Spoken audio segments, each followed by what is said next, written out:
want to be here. Yeah. He was here. If you were here, you would have more control. Here, this wrist took everything. Yeah. You like this? Hotep and Grift.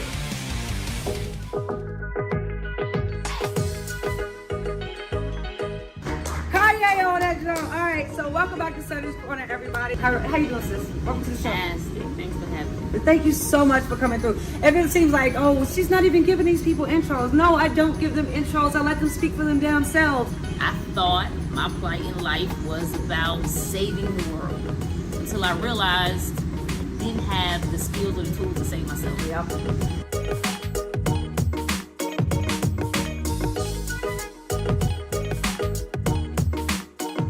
If you're not activating now, then what are you doing? Wasting my time, wasting your time. So let's go. Until next week.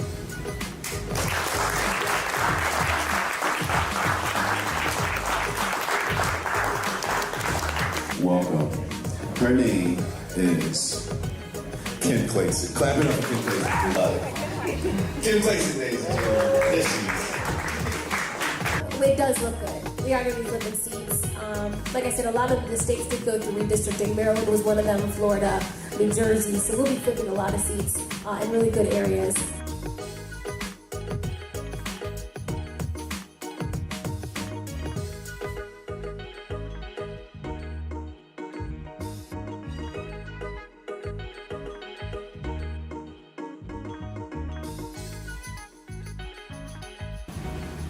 Sonny Johnson.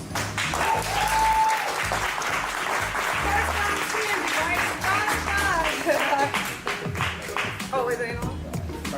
Like, it ain't like I'm not loud enough. You can't hear it. You know, I can be loud without these things. And that, you know, before that, I was always like, I'm Hotep adjacent. You know, I would always say that. But when you got to that point, when I was like, okay, now it's Hotep. What point did you come to? Hotep the bill. The point where when you hit the realization that it's not about necessarily winning the argument or fighting with the left or fighting with, you know what I'm saying? No, it's not about that. Now, I'm going to create the platform where you can find the content.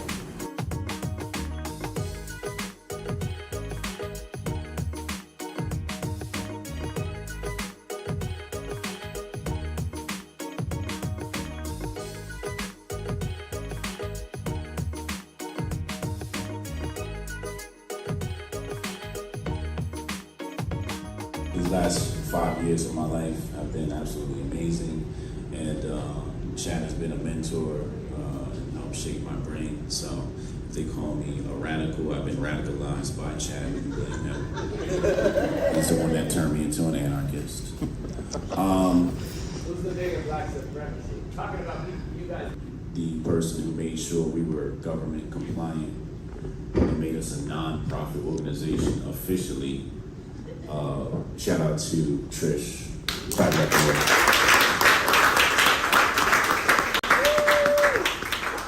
Did an amazing job helping me out. I really appreciate her.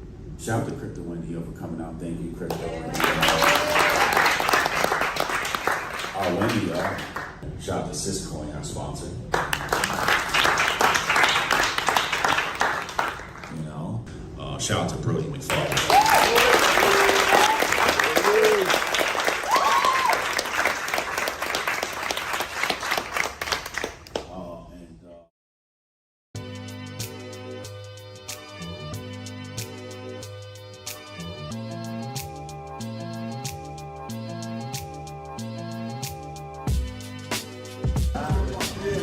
Secret Service, my handler. Secret Service. Yeah, I can try to get that handled for you. Again, it's only my second day, so if you can give me a second. How am I supposed to do this? How the hell are we supposed to do this by 5 o'clock? I have no clue. Is that possible? Hey, do you have the password to... How'd you finish all your work already? He's not tapped in.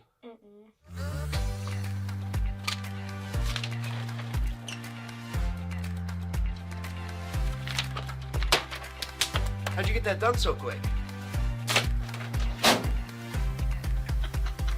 They think they're gonna be able to budget that? It's money. That's money right there, you understand? You guys finished your work 6 hours early?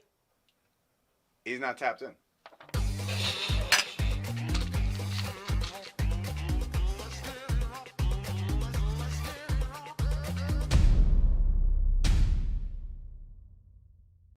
2, 1, boom. Hotep Jesus. Of all the Jesuses I know, he's the Hotepiest. Social scientist and YouTube host, Hotep Jesus. How the fuck do you get a name like Hotep Jesus? The one and only Hotep Jesus. Ryan Sharp, better known to the world as Hotep Jesus. Hotep Jesus. Hotep Jesus. Hotep Jesus. Hotep, you're a genius. HotepJesus.com. Somebody said, what do you think you are, some kind of Hotep Jesus? Ooh, and that's I was good. Just like, ooh, that's sexy. Yes, I do think I'm Hotep Jesus. Hotep Jesus. Hotep Jesus. Hotep Jesus. Hotep, you're a genius. HotepJesus.com. Oh, this a real Hotep brother. What's up, people? Welcome to a special edition of the Grift Report. What up, chat? Resuscitado J.A., what up? Shout out to all my members over on YouTube. Rumble, what's going on? I see you, Rumble. I see you, Rumble. Hey, real quick, let's make sure we pump the likes all throughout. Let's get on the front page of Rumble. Hit the like button, jig the algo. Let's get on the front page. Also hit the share button. Share this out. Share this out. You got a moment to share this out. So today we have a very special presentation, but real quick, tomorrow we got Zeitgeist Movies sponsoring a watch party. So that's going to be really awesome. That's going to be really interesting. We're going to be taking a look at a conspiracy theory video together. It's going to be a nice, easy watch for me. I get to sit back and watch the movie and then make some commentary after. And then we'll have the producer of the film, the creator of the film, call in and talk to him about his film. So that's going to be really, really dope. So make sure y'all tune in back again tomorrow at 2 p.m. Grift Report is daily, Monday through Friday, 2 p.m., sometimes on weekends, depending on if I'm traveling or not. Somebody in the chat said, I'm here for the Candace Owens and Andrew Tate dialogue review. Oh, yeah, I tried to watch it yesterday, but it just got too boring, so I just turned it off. It's not material for me. Not saying it wasn't a good interview or wasn't good content. I'm just kind of bored, was a little bored with it. Anyway, let's go to the Grift Vision. You got the new Grift Vision camera focused in on our presentation today. This is from Michael Malice's book, The White Pill. Hopefully you have a copy out. You can start making highlights, notes, etc., etc. Get your pen, your pencils, your pad, your notepad and your phone, whatever it is. Start bookmarking notes. We're going to run through some highlights of this book here. We have a total of 19 slides, 18 of material. And yeah, we got a lot to cover today. And some of it is not in the slides. Some of it will have to be read directly from the book, starting with the first slide. So the motivation today for today's presentation is to convince you that either America is a communist nation or there is a heavy communist influence in our nation today. We're going to draw some parallels between communism in Russia, Soviet Union, and Germany, both pre and post World War. So let's go ahead and, without further ado, dive into this information. Hotep.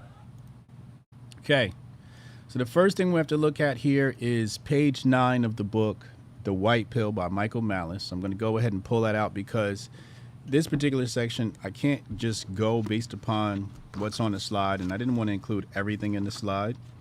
So I'm just going to pull right from the book here, and this is the chapter on Ayn Rand. And I'm going to begin to read here, and this is in regards to Hollywood.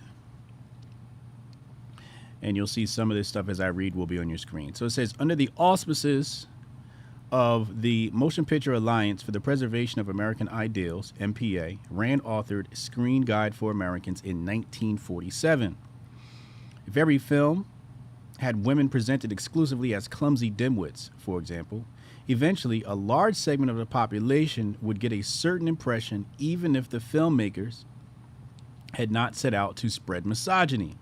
Similarly, Rand understood that many films could be informed by communist principles, even if no one on the crew could find Petrograd on the map. As she saw with the reviews of The Fountainhead, American intellectuals could be oblivious to ideas, even if they were spelled out explicitly in interminable speeches. So we're going to begin to read what you see here on your screen. And we'll open up the phone lines today if you would like.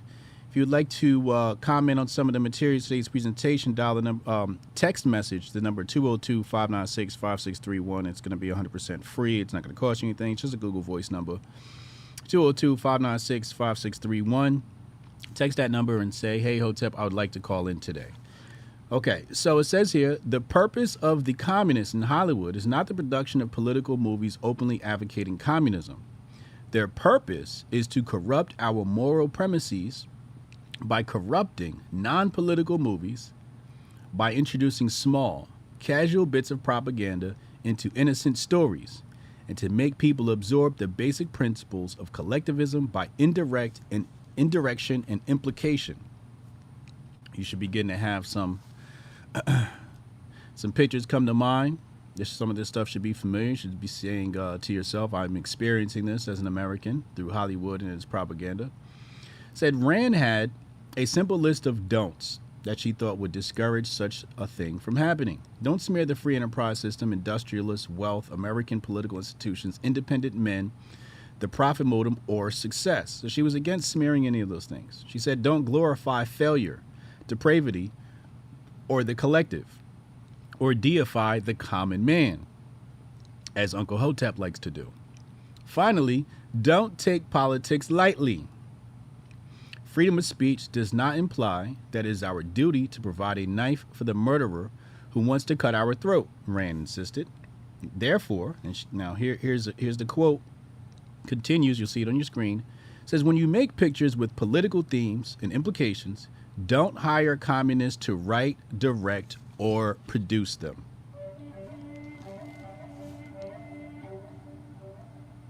You cannot expect communists to remain neutral and not to insert their ideas into their work. Take them at their word, not ours. They have declared openly and repeatedly that their first obligation is to the Communist Party and that their first duty is to spread party propaganda and that their work in pictures is only a means to an end. Now, a means to an end should sound like Saul Alinsky to you. The end being the dictatorship of the proletariat. Let's put that in bold. You see right here what it demands? The dictatorship of the proletariat.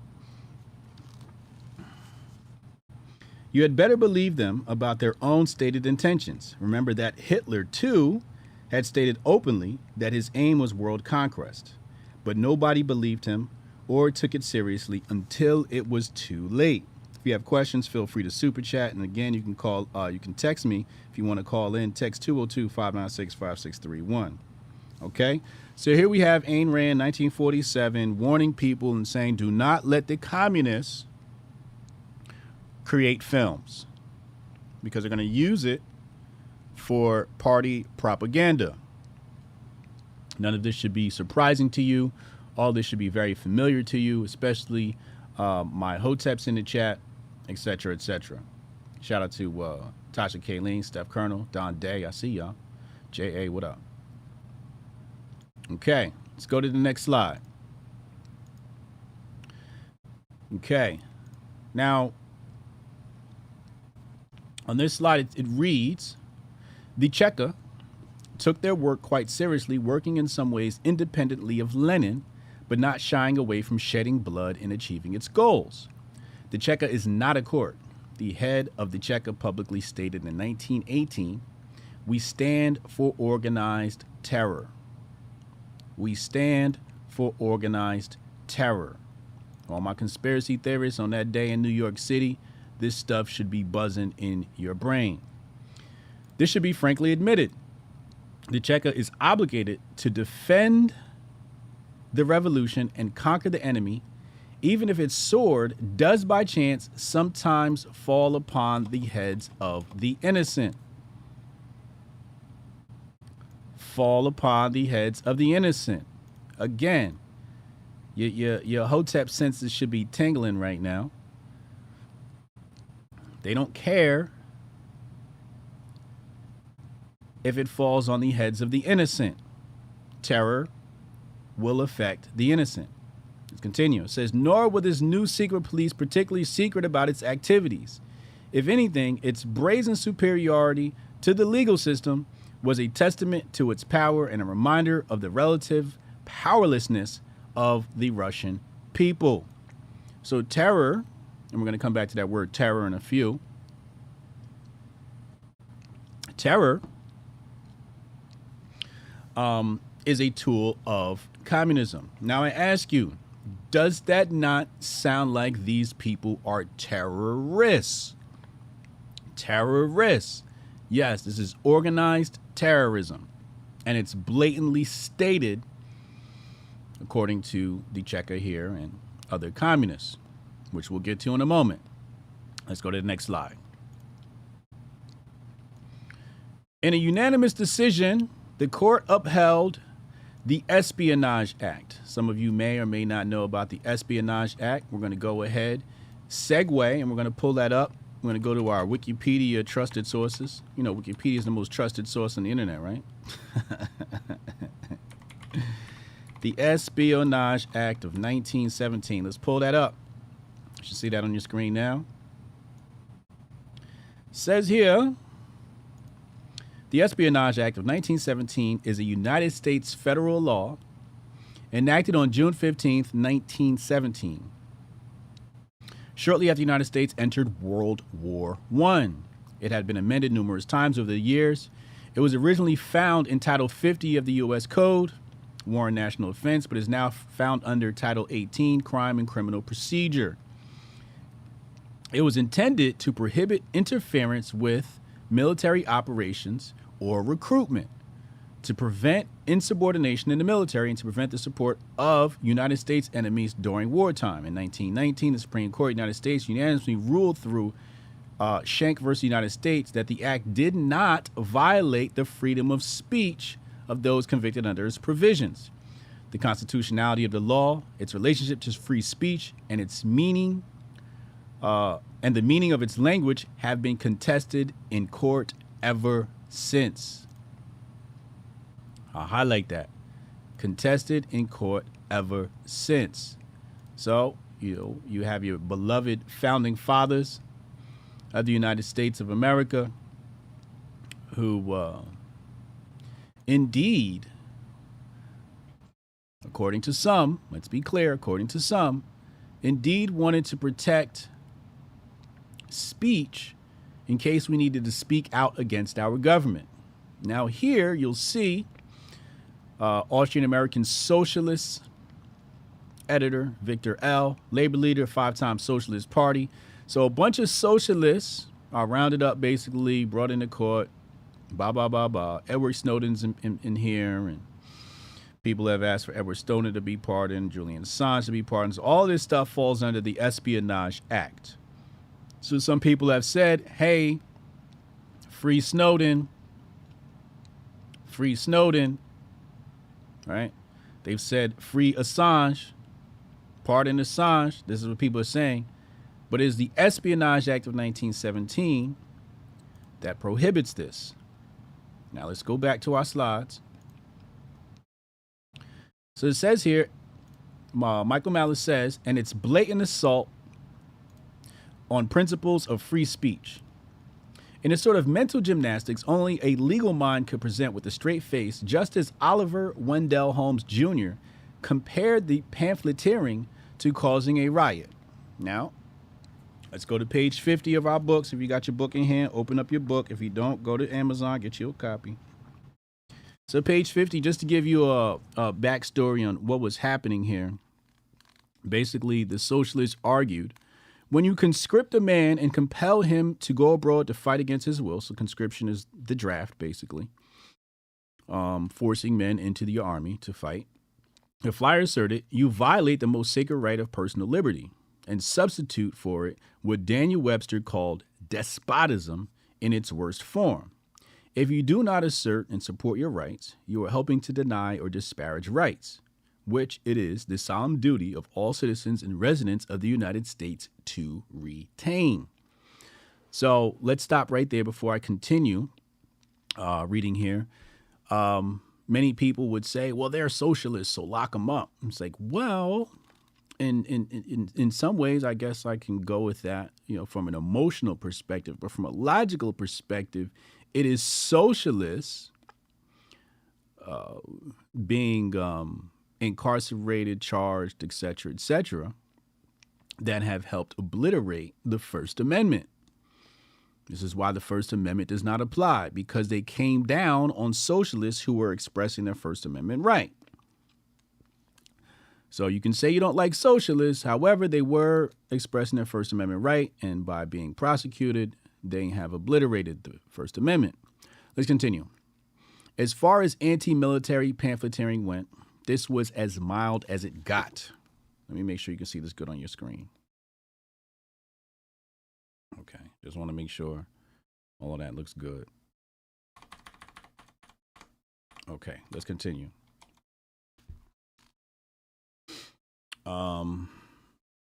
But even such a pamphlet was considered too dangerous to be allowed circulation. The party's General Secretary, Charles Schenck, was sentenced to prison, with the case going all the way up to the Supreme Court. If anything was to be protected by the First Amendment, then surely it would be political speech such as this, except that it wasn't. The membership of the court at the time consisted of 3 Taft appointees, 2 from Roosevelt, 1 from McKinley, and 3 from Wilson. The court recognized that in many places and in ordinary times, the defendants, in saying all that was said in the circular, would have been within their constitutional rights, but the character of every act depends on the circumstances in which it is done. Congress shall make no law abridging the freedom of speech, but, and this is what Michael Malice wrote. So let's go back to the slide. He says, the most stringent protection of free speech would not protect a man in falsely shouting fire in a theater and causing a panic. And Malice corrects him. He says, to begin with, theaters are private property, and therefore there is no right to yell anything in a theater at any time, any more than a person could wander into a radio station and start broadcasting from its microphones. But even presuming Holmes' point that yelling fire would cause people to get trampled, the consequences of such yelling would be immediate and direct. Nothing in Schenck's pamphlet would cause people to get worked up and riot. If anything, it called for them to calmly and methodically think through their rights as free men and to act accordingly in the name of minimizing death.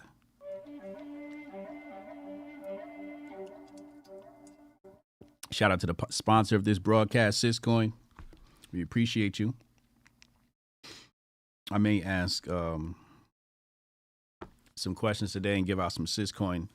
Depends on what happens. I usually like to let that stuff be organic instead of planned. So I may ask you guys a question. So be ready. In order to receive up to $100,000 in Syscoin, you have to download the Pali wallet, P-A-L-I wallet, P-A-L-I wallet. You can download that right on your phone, and you can begin to control your own crypto. Anyway, let's continue. There's another slide here. It says, the fact that the communists are the forerunners of fascism, she wrote in 1933, Emma Goldman, neither Mussolini nor Hitler have made a single original step. All they had to do is follow and copy faithfully the steps taken by Lenin and Stalin. So the groundwork was laid down for them. They didn't have to do any thinking, according to Emma Goldman. All they had to do was follow Lenin and Stalin, and it would show you how to seize power of a nation and impose tyranny, terror, and despotism. Let's continue. Next slide. We're making good time here. Families being crammed into apartments. Now, I want you to pay attention here. And again, if you want to call in, text the number 202-596-5631, 202-596-5631. Text that number if you'd like to call in and comment on today's presentation. And I go to the phone lines. We will take you accordingly. Now, pay attention here. This is very eerie. Families became crammed into apartments that had already been occupied by other families. And both eviction and trying to find a new place to live effectively became impossible. Now I ask you, who was it? Which political party was opposed to evictions? Was it not the Democrats? Was it not the Democratic Socialists? Let's continue, because we have to draw the parallels between then and now. Some of this was by design in keeping with communist ideology. The ultimate vision was to have homes without kitchens. Homes without kitchens, so that everyone would eat communally in government-run cafeterias. True believer communist architects designed buildings where everyone would have to what? Share bathrooms.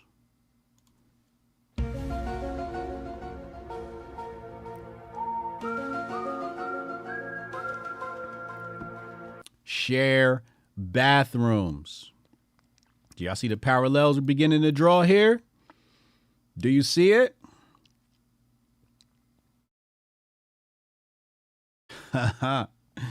As well as part of an assault on bourgeois concepts such as shame, privacy, and individualism.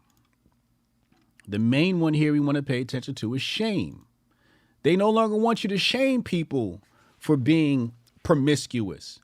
They no longer want you to shame people for being obese and out of shape.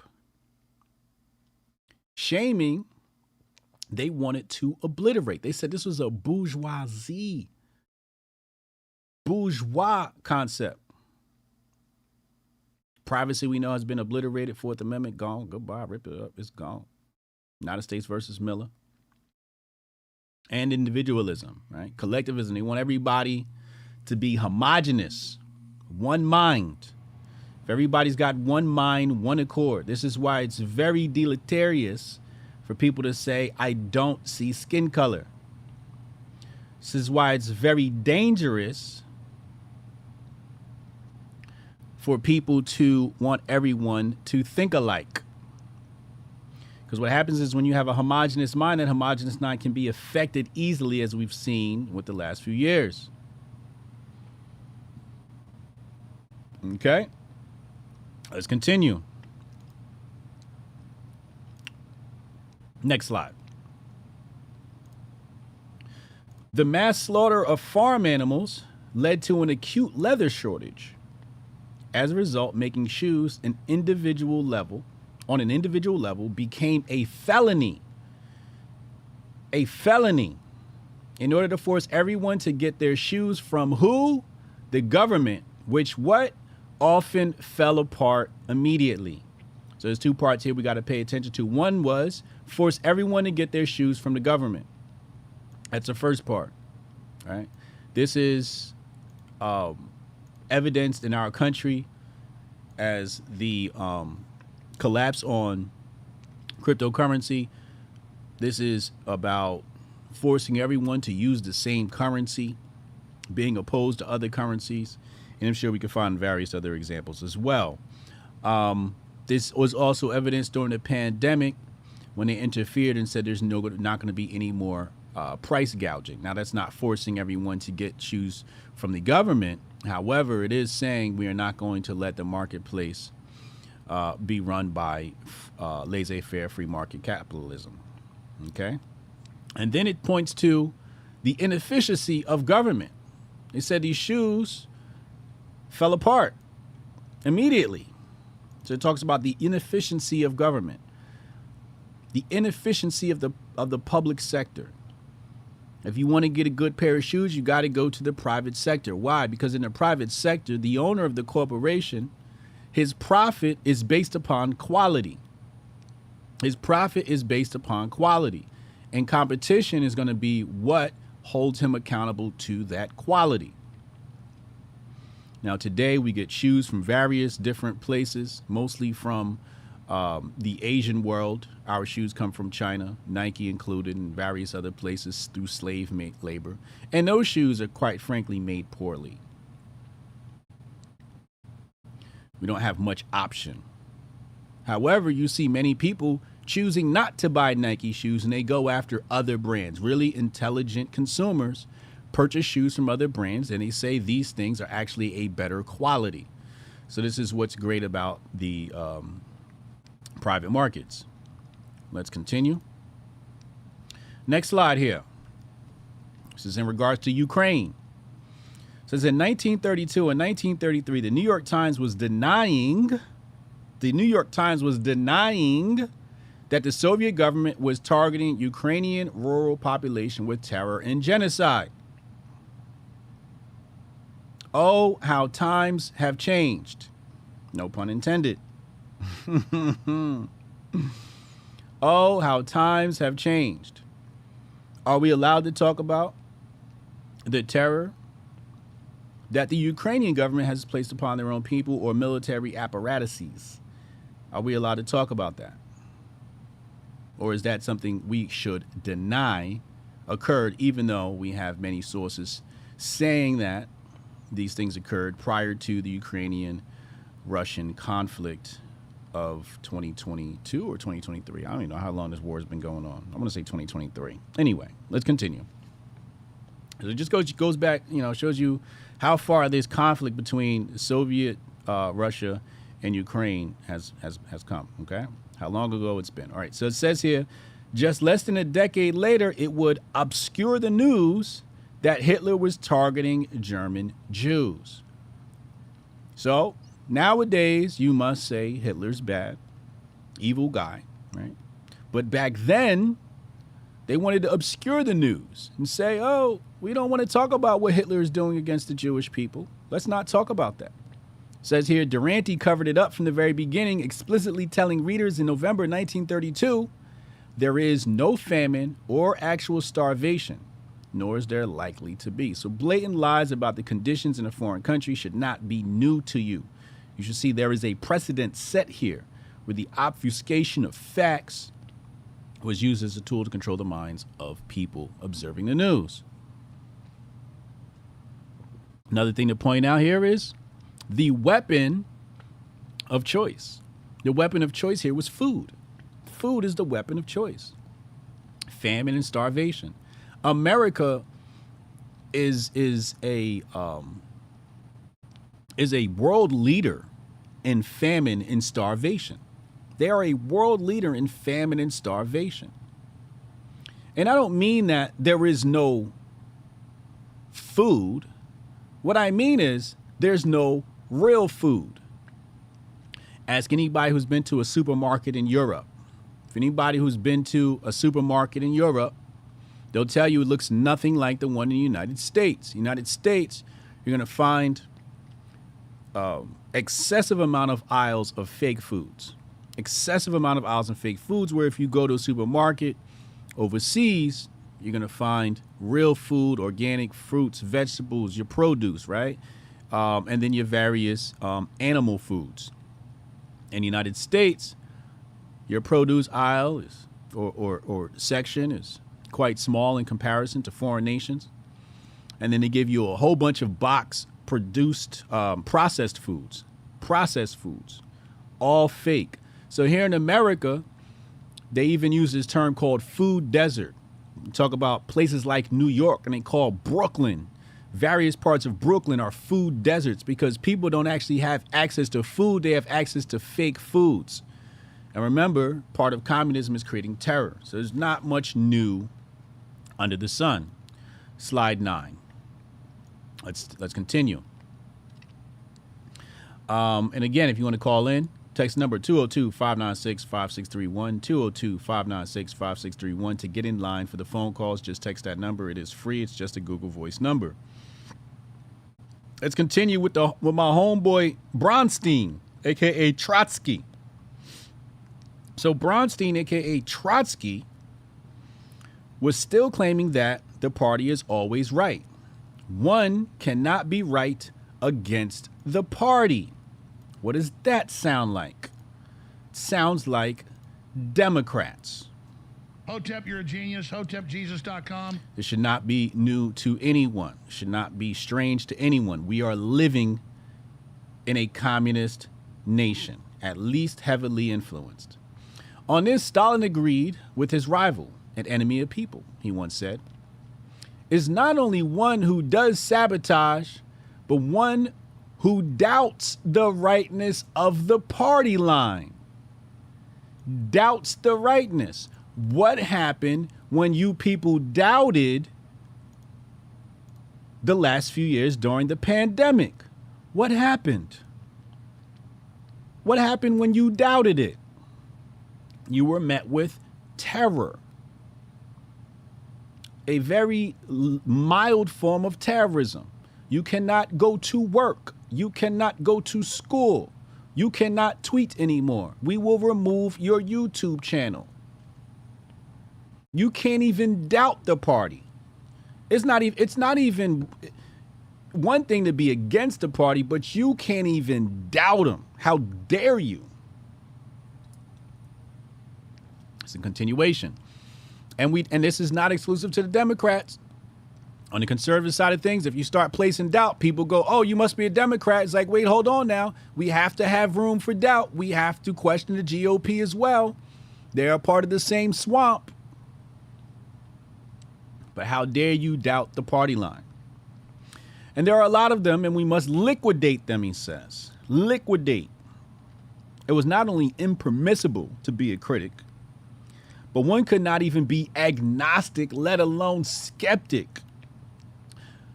The freedom of speech and expression that had long been a promise of socialism had given way to a system where even freedom of thought was intolerable and grounds for execution.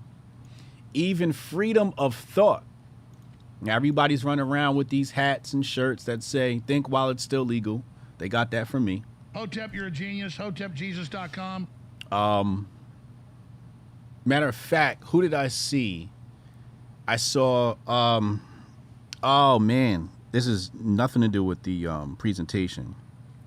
But I saw somebody had capitalized on another one of my quotes. Lead with love. Lead with love. I saw this earlier. Who was it? It's on Instagram. And if you go to my YouTube account, you'll see right there, in my YouTube account, you'll see under my meditations thread, my meditations playlist,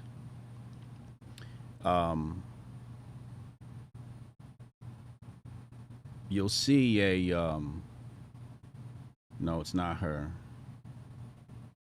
Who was it that I saw? Or was it a post? It'll come back to me. It'll come back to me. But I saw somebody with a hat that said lead with love on it. Meanwhile, if you go to my YouTube account, you'll see right there I created the term lead with love. So same thing here. People have run with my stuff. And this is why you got to be very careful what you put on the internet, because people just steal it and put it on a hat and monetize your shit. And it is what it is. You know, it's still good. It's still good that the thoughts of myself are being perpetuated throughout the gnosis and the minds and consciousness of Americans and the world. So at the very least, at least it's a positive message. But it says right here, even freedom of thought was intolerable and grounds for execution. Okay. Okay. Let's continue. So there's a couple of notes here on this slide. It says, as Upton Sinclair famously said, it is difficult to get a man to understand something when his salary depends on his not understanding it.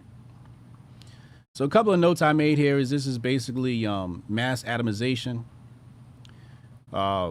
Forces people, or I should say, encourages people to snitch on each other. Creates individualism and division, or I should say extreme individualism and division. And again, see COVID and MAGA politics, page 104, right? So this second part here, your salary depends on it, is what we dealt with during the pandemic. It's what we're dealing with now, pre and post pandemic, where people have asked and said, how come these entertainers don't say anything. How come they don't say anything? How come they don't speak against the Democratic Party and the gender stuff? And why don't they speak up? It's right there in bold on your screen.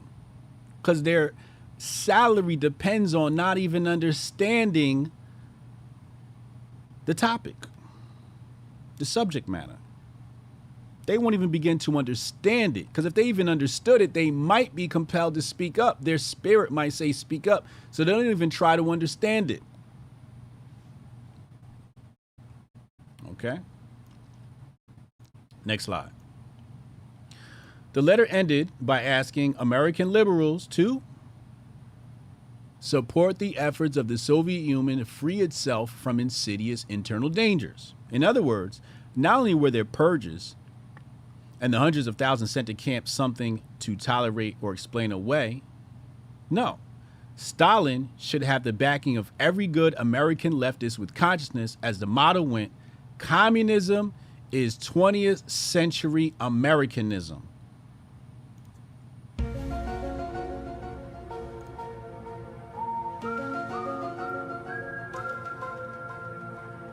There you have it. There you have it. There you have it. Communism is 20th century Americanism. So people like to deny that we're living in a communist nation or communist influenced nation, however it sits well within your belly.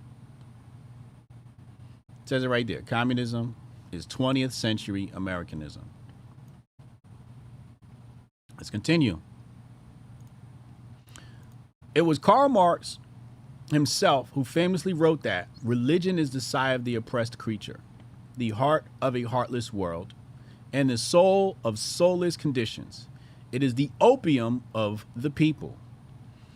And you know what? He's right. Hotep, you're a genius. HotepJesus.com. He's right. He is absolutely correct. Now, is he correct in the pure sensitive form? No. He's correct in the corrupted sense of how religion is being propagated throughout the West, particularly Christianity. We now have a gender issue targeting children. And who have people run to? Who did Andrew Tate run to? He ran to Islam. He ran to Islam. So Christianity has failed at protecting us. It has utterly failed at protecting us. Not because of the religion itself, but because of its purveyors, or because of its constituents, its pastors, its priests, etc., etc. These people have failed in keeping some sort of traditionalism, some sort of conservatism. In fact, people are using the church to spread the gender ideology, to spread critical gender theory. They're using churches. They are using churches, were using churches, are using churches, and will be using churches. It is Islam which has been insulated by sticking to traditionalism and conservatism based upon their faith. Okay? So when whoever bought the church out turned it into something to be the opium of the people. It didn't invigorate you and make you say, I need to go out there and fight. Instead, what they taught you was, don't fight, sit back, Jesus got us. God got us. Meanwhile, your own Bible tell you, God only helps those who help themselves. Okay? Let's go to the next slide. All right.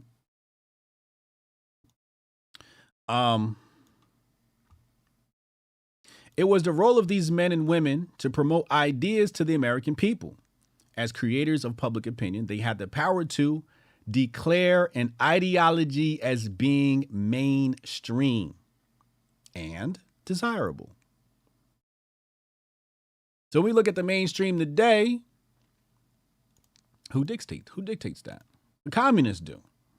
Let's continue. It says, indeed, They were the ones who defined what mainstream desirable discourse consisted of, the people who control the educational institutions.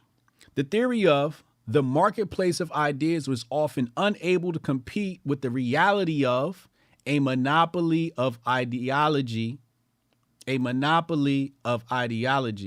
especially in an era where the flow of information was far more tightly controlled and technologically limited. Okay? Which is why it's very important for people to participate in intellectual matters, intellectual affairs. It's very important for people to educate themselves. When you don't, the left will have a monopoly of ideology. They will control the minds. They will control education.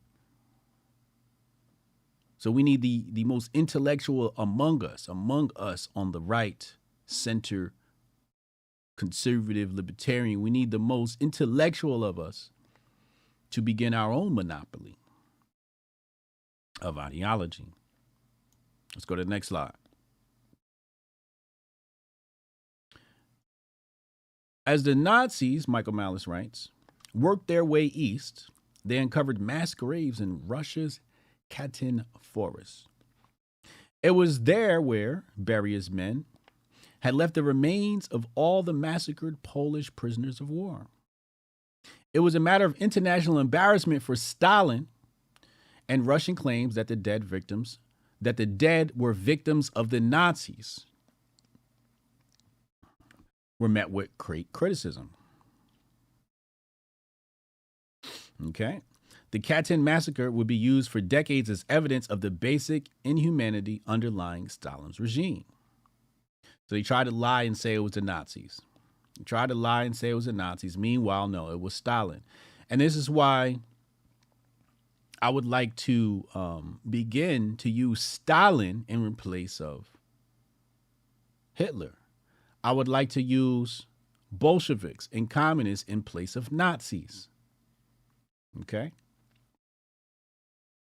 Because this man's work is not only the predecessor for Hitler and laid down the groundwork for him to copy, but his death toll was much higher. Much, much higher. But the communists want you to focus in on Hitler. And that's not to absolve Hitler of his crimes against humanity, of his ridiculous rhetoric that at times. But it is to write history and point at who was the real evil. They won't point to Stalin and the Bolsheviks as a pure evil. The Communist Party is pure evil because they are allied with them. Let's continue. Page 196. Michael Malice writes, but as ex-communist James Burnham pointed out, real quick. I was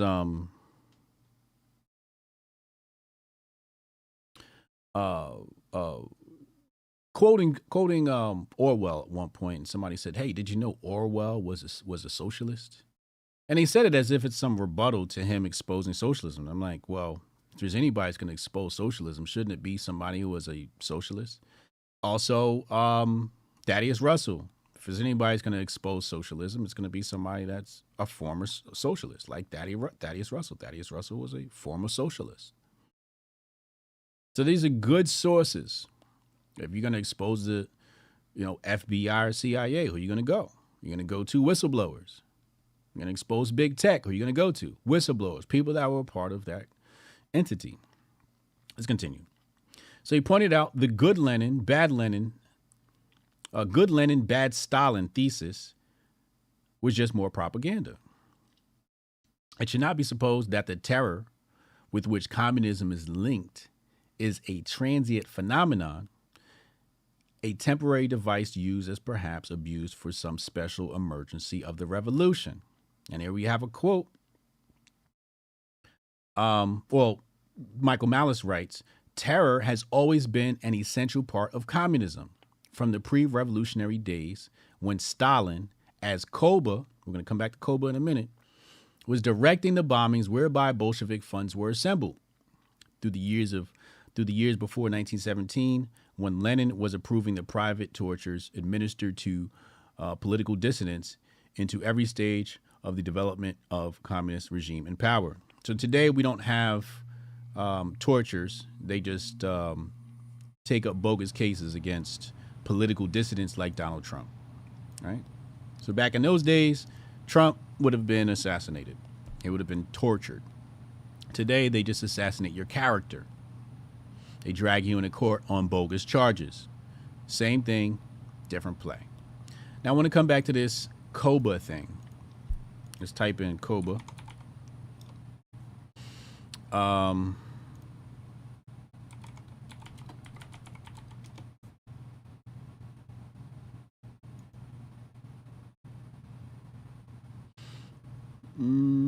Where'd it go? So right here, you'll see on your screen, his nickname was Cobra. That's his nickname. Cobra. Does anybody recognize that name? Does that name sound familiar? So he adopted the nickname Cobra from that of the books. Okay, so Stalin joined a forbidden book club at school. He was particularly influenced by Nikolai Chemensky, 1863 pro-revolutionary novel, What is to be Done. Another influential text was Alexander Kazbeg's The Patricide, with Stalin adopting the nickname Cobra from that of the book's bandit protagonist. The pseudonym may also have been a tribute to his wealthy benefactor, Jacobi Cobra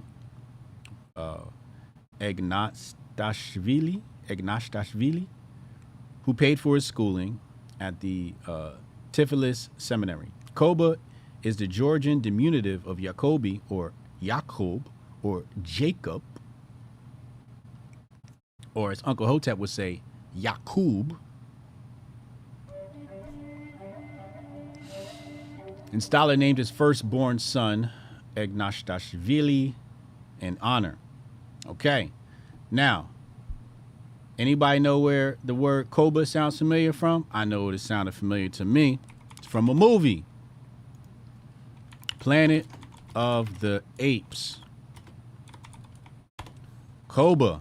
Anybody remember Cobra? These people are studiers of history. These people in Hollywood are well aware of their history. You think they named this evil monkey Cobra for no reason? No. They were showing you Stalin in an ape form. This is Stalin in the movie. So next time you watch the movie, I want you to think of Stalin. I want you to think of how this ape acted towards other apes. Okay, so the movie of Planet of the Apes has some communist innuendos. Okay, look at him, evil ape. His name's Cobra. Let's go back. It's not a good presentation unless you make a reference to Hollywood. Okay, here. Page 204. East Germany's leader, Walter Ulbricht, was thus left with a crisis on his hands and very few palatable options. His country was hemorrhaging citizens at an enormous rate. Worse, highly skilled, educated workers such as doctors and engineers were the first ones to flee in order to get far higher wages in the West. Over 2,000 Germans were registered as refugees in the West on Sunday, August 13th, 1961, alone. Why did I bring this up? If communism is so great and East Germany was operating under a form of communism, why were people fleeing? Why were people running away? Why did people risk their life to hop that wall, to bridge that wall, to cross that border between former East and West Germany? If communism is all utopian and all pretty, why did these people flee and become refugees in the West?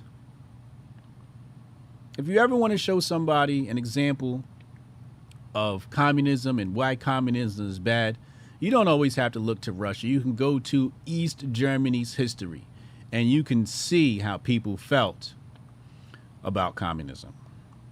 Let's go to the last part here. It says the East German authorities were laying the literal groundwork for what would later become the Berlin Wall. Now look at here. It says the official name was the Anti-Fascister Schutzwall. The anti-fascist rampart. You should see in bold right there, Antifa. Antifa. It's right there. So when you think Antifa, you should think communism. You should think East Germany. Okay? Antifa. You can begin, if you guys want to study Antifa, maybe this is a springboard for you to begin your research. Anti-Fascister Schutzwall. Okay? It's right there. Next slide. Mikhail Bakunin, Marx's foremost rival, came to mind. When the people are being beaten with a stick, they are not much happier if it's called the people's stick.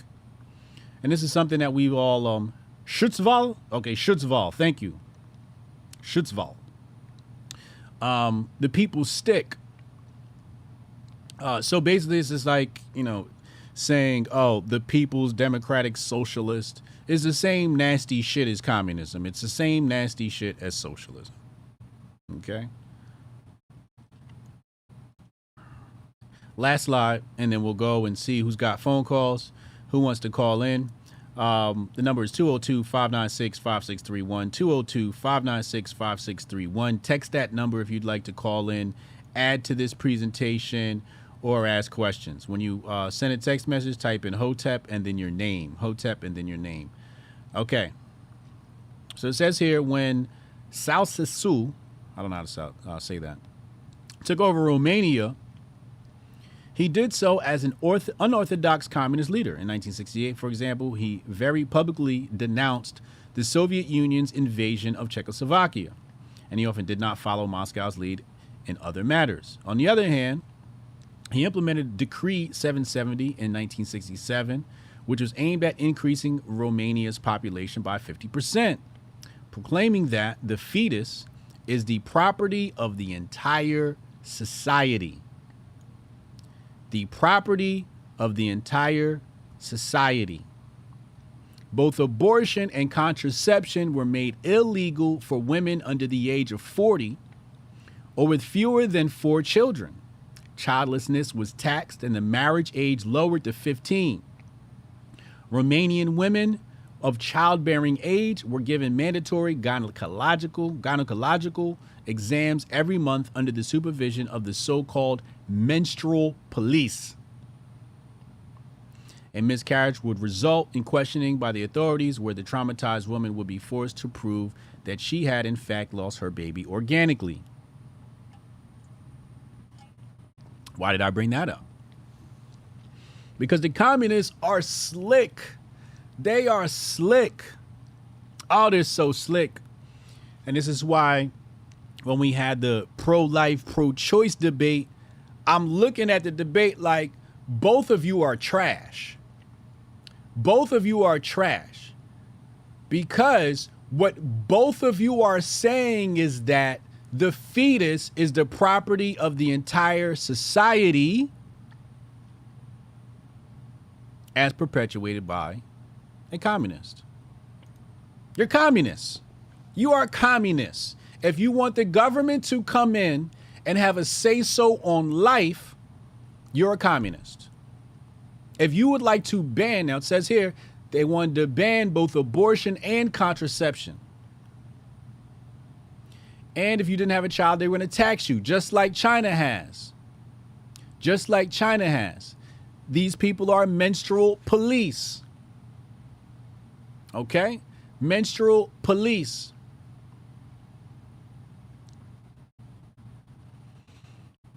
as I've said in the past, before I got a copy of this white pill, I did not agree with the government having a say-so on the concept of abortion, which was the correct decision,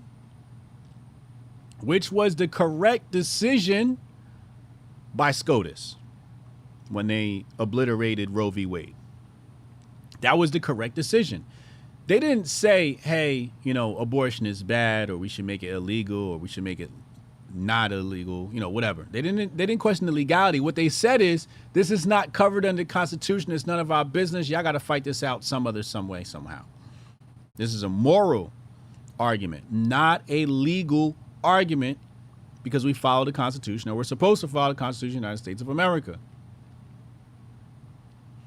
So what I've said in the past was, when you tell the government to make abortion illegal, what you're saying is the government can tell you when and when not to create a child. Okay? It can force you to create children. It can force you to not create children. And then it can tax you for not doing so. Okay?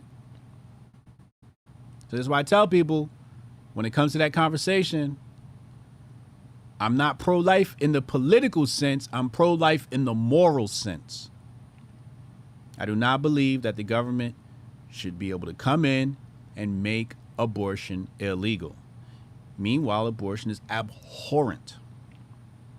It is a despicable act. It makes my stomach turn.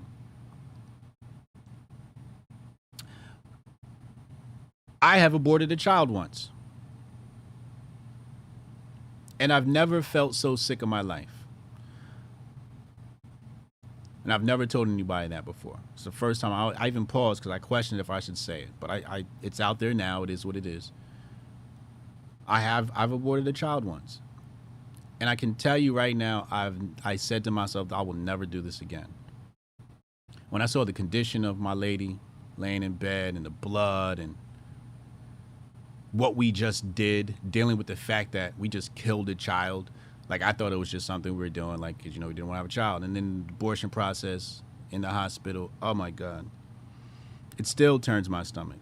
So I have sinned. I have sinned and I have killed a child. I authorize the government to do so, or the doctors to do so.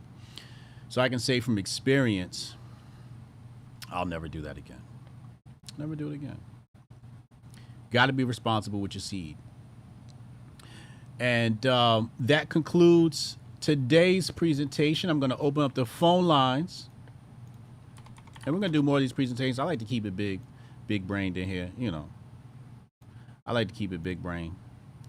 Okay, I see a couple of callers that want to get in here. So we're going to go to commercial break. And you guys can begin calling in. And we'll be right back with the phone calls. Hold your horses. Yeah, I can try to get that handled for you. Again, it's only my second day, so if you can give me a second. How I'm supposed to do this? How the hell are we supposed to do this by 5 o'clock? I have no clue. Is that possible? Hey, do you have the password to... How'd you finish all your work already? He's not tapped in.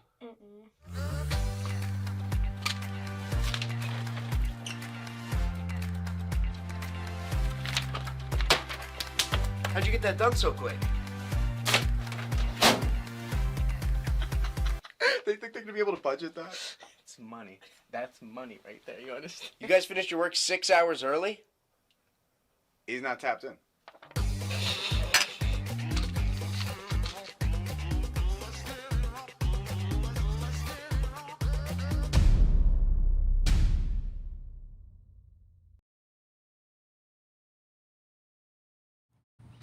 Make sure you go get your master focus. Make sure you go get your master focus.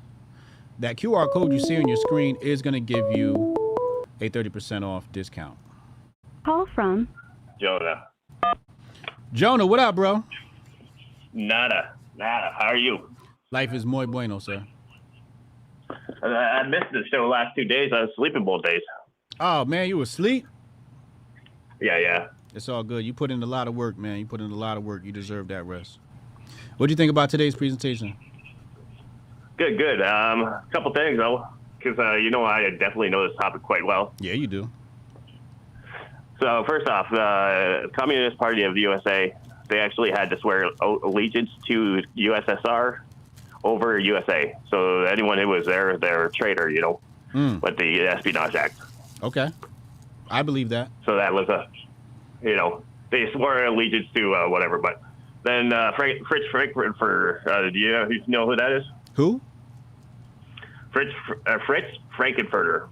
Yes, that name sounds familiar. Jog my memory. He was a Supreme Court justice. He was also doing backdoor deals for Brandeis. Well, Brandeis was on the Supreme Court for a long time. So he was actually the one who defended the communists there. Now he also started the ACLU. ACLU also worked with the Rockefellers and the Ford Foundation and Carnegie's to screw over the U.S. or the education system. Okay. So that all ties in there. Now, Jamie Raskin, do you know who his father is? Marcus Raskin? Nope. Marcus Raskin, yes, Raskin, was the head Fabian socialist in USA. Oh, wow. And orchestrated the 68 riot and then the infiltration of the Democratic Party. So they've been communists since Marcus Raskin was in there. You said what in regards to the Democratic Party? So he was Marcus Raskin, was Jamie Raskin's father. Okay. And they orchestrated the riots in the 68 DNC. Oh, wow. And then 72, they took over it. What year was that? About 72 is when they took over, got a bunch of their people in. So that one. And now Marx plagiarized Clinton Roosevelt. Yes, like President Roosevelt. And FDR was communist. The New Deal was a communism outright. Yeah. Every single part of that was on the communist 10 planks. But the Canteen report, have you looked into it? The what? The Canteen report from the Senate or Congress. Spell it. No, the Katyn. Oh, Canteen. Okay. Yeah, what about it? The Canteen Have you report? looked at the report from the Congress or the Senate? I have not. So basically, okay, FDR was the one who made sure to shut it down. Okay. So he literally went down. He had one of his top ambassadors investigate it. Mm-hmm. And then the ambassador came back, and the top military guys came back, and they're all saying it's Soviets. FDR was like, no, that's just German propaganda. You need to get your story straight. Yep. And if you look into his Department of Labor secretary, whatever, get her name right now, Percy or Perry or something like that. Yeah. She talks about the three summits. Okay. Man, FDR was gay as fuck for Stalin. Was he? Yeah. He's like talking about the look in his eyes when we were connecting. I was like, what the fuck? And that's a woman who worked for him for like 12 years. So. Yeah, he got a pause on that. Yeah, and the whole time.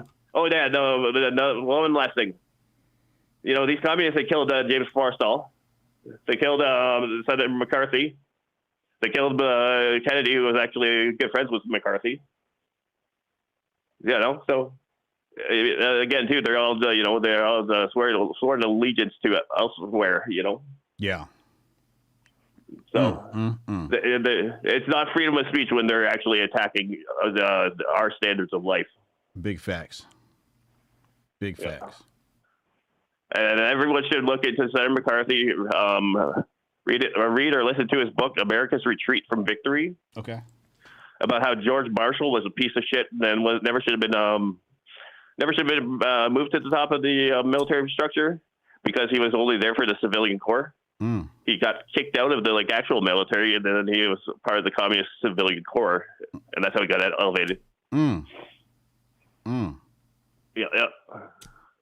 Hey man, appreciate that, man. Hotep and Bill.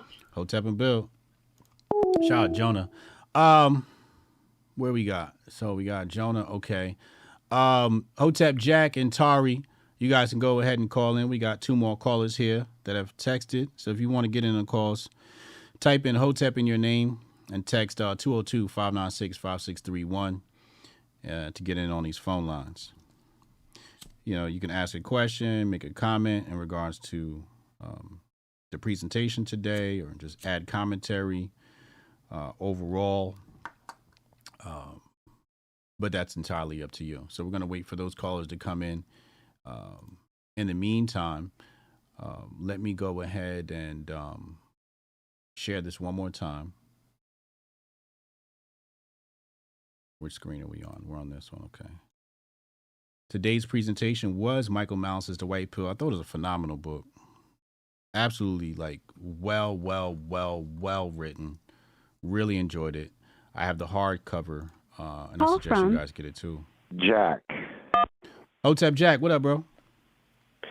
Hello, sir. Good afternoon. Good afternoon. Talk to me, man. What's on your mind? Oh, yeah, this is my first time calling in, and just wanted to say I really like the show. I kind of stumbled over you on YouTube, and I was like, hey, what's this guy all about? And then I was like, oh, shit, this is a rabbit hole. But yeah, love the content, man. Absolutely. When did you start following? It's been a couple months back. Okay. Just kind of popping in when I can, you know. I listen to it and when I'm at work and stuff like that, and yeah, flipping houses and shit. Nice. Yeah. But yeah, man, this whole thing about communism, I wanted to kind of poke my head down this rabbit hole a little bit too. So I'm from Arizona, and yeah, we got that fucking skinky hobgoblin bitch has been screwing everything up, you know. And, I think her name is Katie Hobbs or something, but I don't usually say her name. Talk heavy. Talk heavy. The Zen music. Okay, so what she did was she didn't fucking sign off on the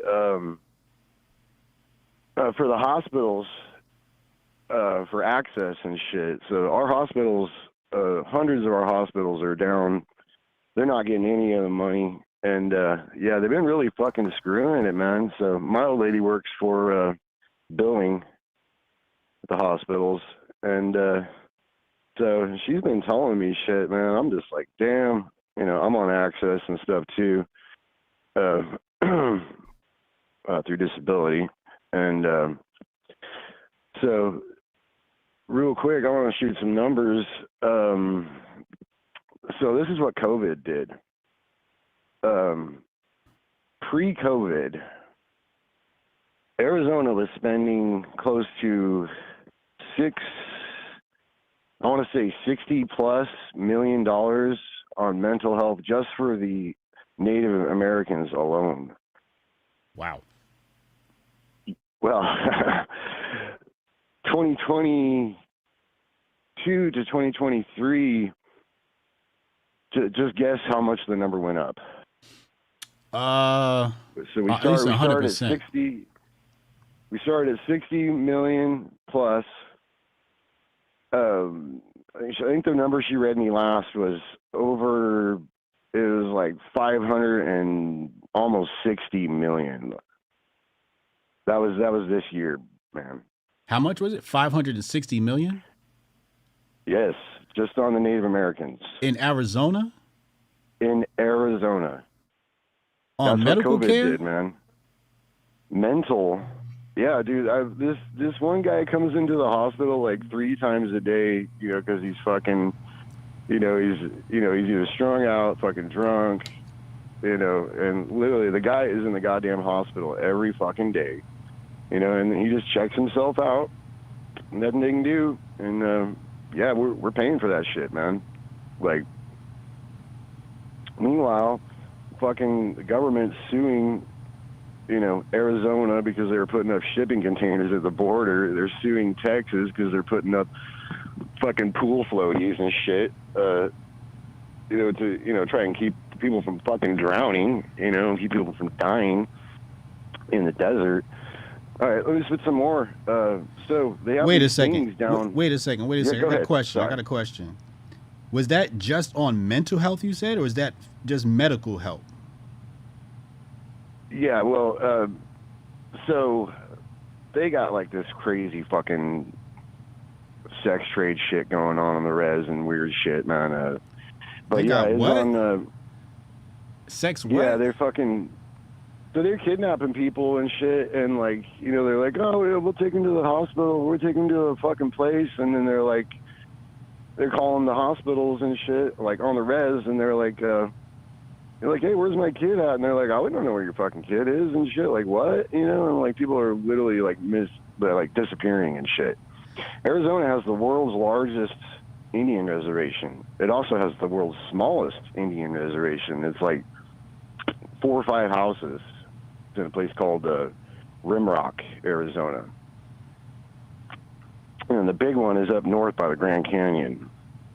That's the Yavapais and the Hopis and the Navajos. That's the big one. Wait a second. What kind of people are going missing? Is it non-natives or natives? Natives. So natives on the reservation are going missing? Mm-hmm. Okay. Children specifically.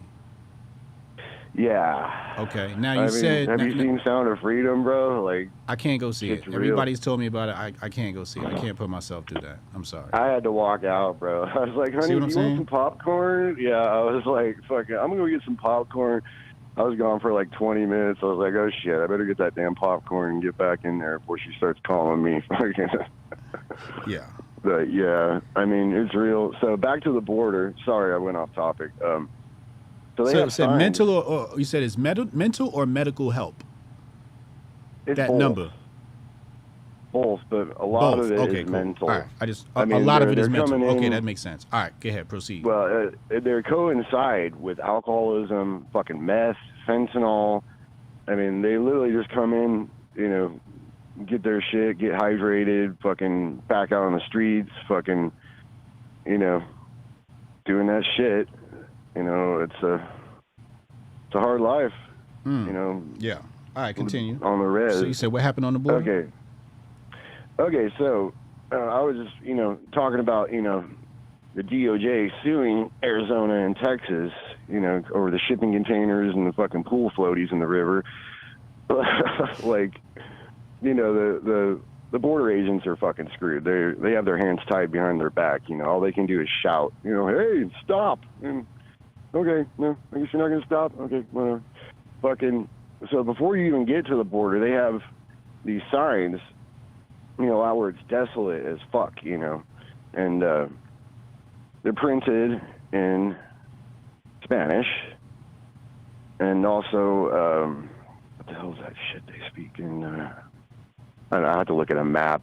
So they're printed in, they're printed in Spanish, they're printed in English, and the third language they are printed in is actually Mandarin. If you push this button, fucking people will come out there and save your ass, you know, because you're like, you know, like if you are dying of dehydration, push this button and somebody will come and rescue your ass and shit. So a lot of these people are actually Chinese. That's why it's printed in Mandarin, brother. It's like an invasion almost. That's what Alex Jones calls it. Oh, I mean, you thought fucking water would be turning the frogs gay, you know? Did you see New York? Is water turning people gay in New York too? No, sorry, I'm joking.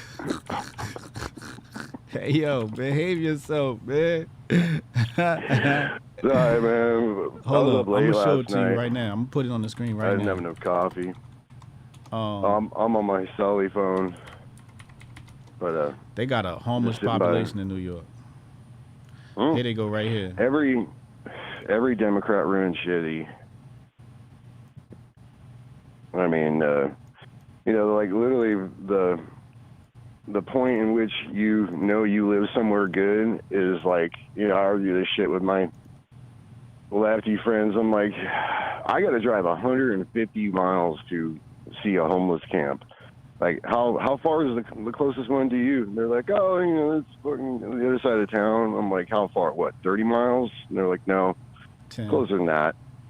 Yeah, you know, like, okay, well, you know, you tell me how great that shit's working, and turns out, yeah, water is turning frogs gay. Who would have thought? You know, Alex Jones was right.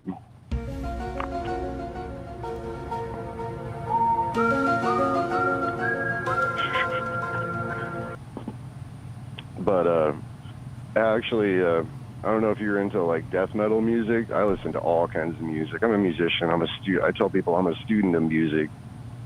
You know, not just my music. So Alex Jones has this. It's called Alex Jones Prison Planet.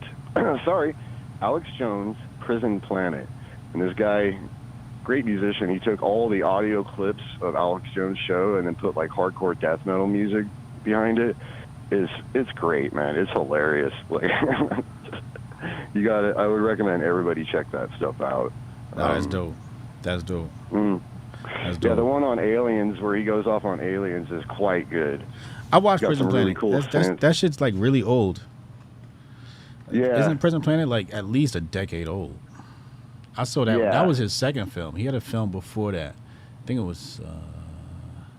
But Prison Planet was like maybe I want to say that was like the second or third film. Yeah, the artist that takes all the sound clips and then puts death metal music to them. That's what he calls every album. He has like 4 albums of Alex Jones just going off on, you know, stuff that turned out to be true. Some of the stuff about aliens that he says is actually kind of frightening. I'm just like, well, you know, look at these. You ever listen to David Icke? People. Come again, brother? You ever listen to David Icke? David Icke. Well, what kind of music does he do? Nah, David Icke is the dude that talks about the aliens. Oh, sorry. I thought we were talking about music. No, I'm not familiar with that guy. Oh, man, you got to watch David Icke. If you ain't never watched David Icke, you don't know nothing about aliens yet. I'm afraid, man. Like, how much of this shit, how many of these nightmares that I have, you know, do I want to come true? My crazy thoughts, and it's like, oh, man, really? Yeah. Am I manifesting the universe and shit? Like, I got to stop thinking about this. Plugged into the Matrix too long, man. Yeah. Yeah. Now, I appreciate the call, bro, man. Hey, thank you so much for taking my call, sir. Yeah. And Lord Jesus Christ, blessings to all. Yeah, absolutely, man. God bless. God bless. Hotep and Bill. Peace. I like him. He's cool. I see two more callers in here. Tari and Koayos. What is that? Quas. Shout out to my assistant, one of my handlers. So tomorrow's broadcast is going to be a watch party. We'll be watching conspiracy theories tomorrow. That's zeitgeistreviews.com is sponsoring that event. So that's really good. That's really good stuff happening there. So make sure you tune in tomorrow at 2 p.m. Hold on, I'm gonna get to these callers, but y'all know about oh, here's a good 10-minute video where David Icke is like explaining. I haven't According watched to this Icke, one. the Isle of Wight is a world within a world, with Freemasonry and Satanism at its center. The ancient ley lines scoring the landscape make it a powerful spiritual hub. I think the plan is he's going to show us this stone, which is part of a old stone circle. It's the main one where apparently satanic rituals happen on a regular basis. Nah, hold on. And he was all over that coronavirus shit too. David Icke is like one of them OGs of conspiracy theory.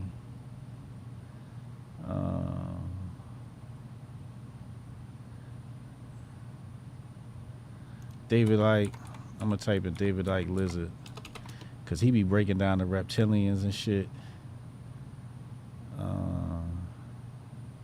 What's a really good clip? Call from Ty, what up, bro? what up, man? What's good, yo? Feeling that stream today. Feeling that stream. Oh, appreciate it, man. Appreciate it, yo. Michael Malice put together a nice body of work. I love Michael Malice, man. He one of the people that really pushed me on some of this shit I've been reading. Like, That's why I was telling you, man, you got to read that Democracy, the God That Died, man. You gotta, you gotta read that one. I got to get to that. It's It went over a lot of list. the similar stuff you was talking about. That's why I kind of want to argue with you a little bit. Oh, you know, I'm with the arguing. Because it's not communism, right? It's technically not communism. This is all social. What we're looking at here is, and that's where you really get down to the thick of it. Like, you know, the communists were just socialists. They were just a type of socialism. It was the one that caught on. But you remember what came in response to communism? Like, which type of socialism came in response to communism? I don't know. National socialism. Okay. You know that party in Germany? Yeah. That other party in Germany? Yeah. And then those people that ended up in our government? Yeah. And the same ones, well, not the same ones. But Yeah, Operation Paperclip. Yeah, you got a lot of the other people was defending communism. Yeah. So you end up with the same thing that was happening in Europe, happening right here in our government. It's all the same stuff. It's like the same battle being fought over again. Why would we argue You over can that? look at it. I mean, it's it's because calling it communism and the I don't think it's exactly like when you were talking about, you know, the abortion thing and all of that. Like I don't think it would be just. It's not necessarily the communists. It's all just socialists. It's all just They've been socialists. doing this forever. Yeah, it's all just different types of socialists. That's why nowadays when you call Well, them leftists, listen, they accept that term. Here's the thing. Here's the thing.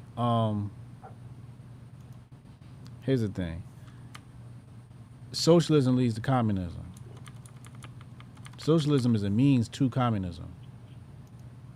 That's my argument.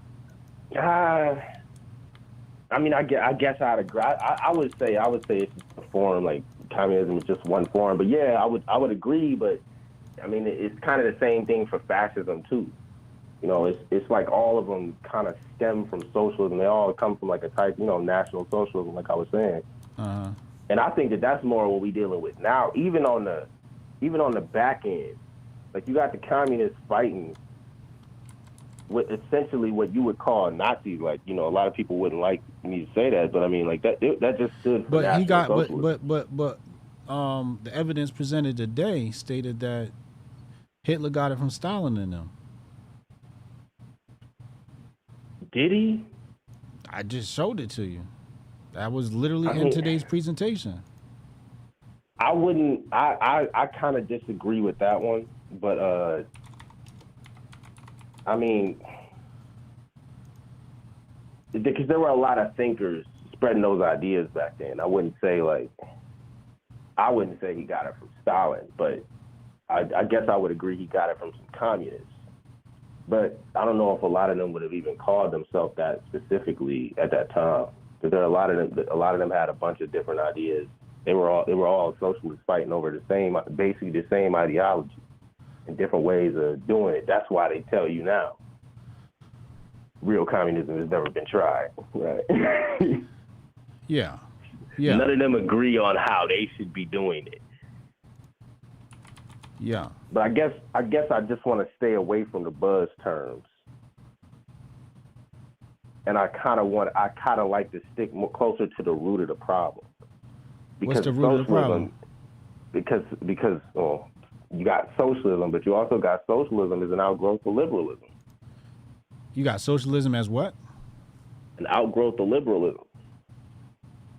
Like what you were saying. Yes, that's what correct. they were saying about modern day. That's correct. Americanism being communism. It's like that's because, you know, even socialism, communism, all of that came from like even people that were kind of basically liberals calling themselves critiquing liberalism. Yeah. I mean, you know, sometimes people say, "Oh, I'm a classical liberal," and I'm like, doesn't it make you any better? Right. That's exactly.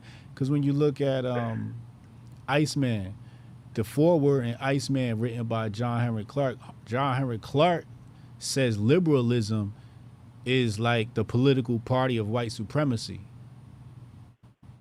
I mean, it is. Right, and that's they gonna argue with you when you say it. They hate for you to say that. They don't want to hear that. They don't want to hear that. But I mean, I wouldn't call myself a liberal. Yeah. Well, the thing is, they'll always say, you know, the road to hell is paved with good intentions. And when people start becoming advocates for other groups and those advocates enrich themselves and the aid never gets to the people, that's when it becomes a really big issue. You know, like Black Lives Matter. Hotep, you're a genius. Yeah. HotepJesus.com. It's just exploitation of people's struggles.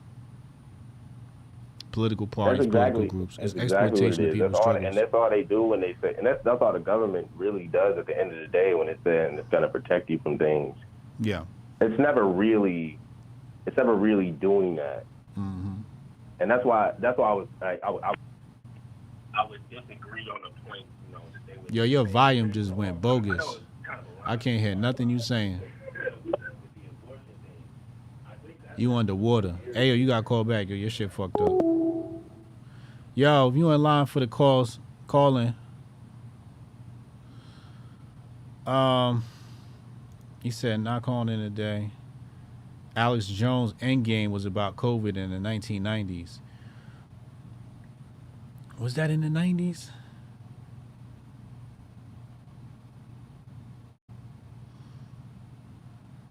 I know. I just know I've known about Alex Jones. It feels like forever. Call from. Yo. Shit, I don't know what just happened. Yeah, I don't know what happened either. Shit, what was the last thing you heard me say?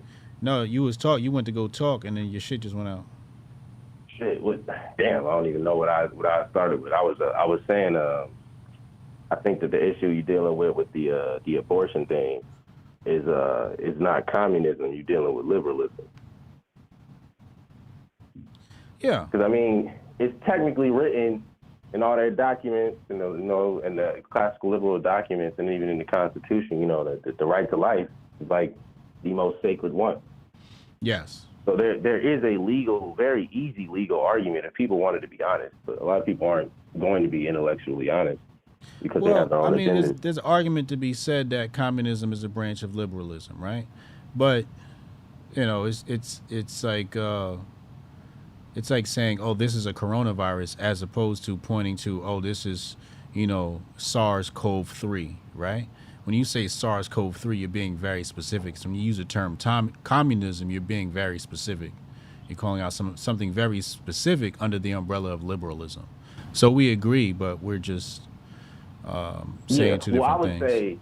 I would say the utility of what I'm trying to do with pointing at liberalism itself is not necessarily to tell people, oh, you don't need to call yourself a liberal or whatever, but some people may need to redefine what it means to be liberal.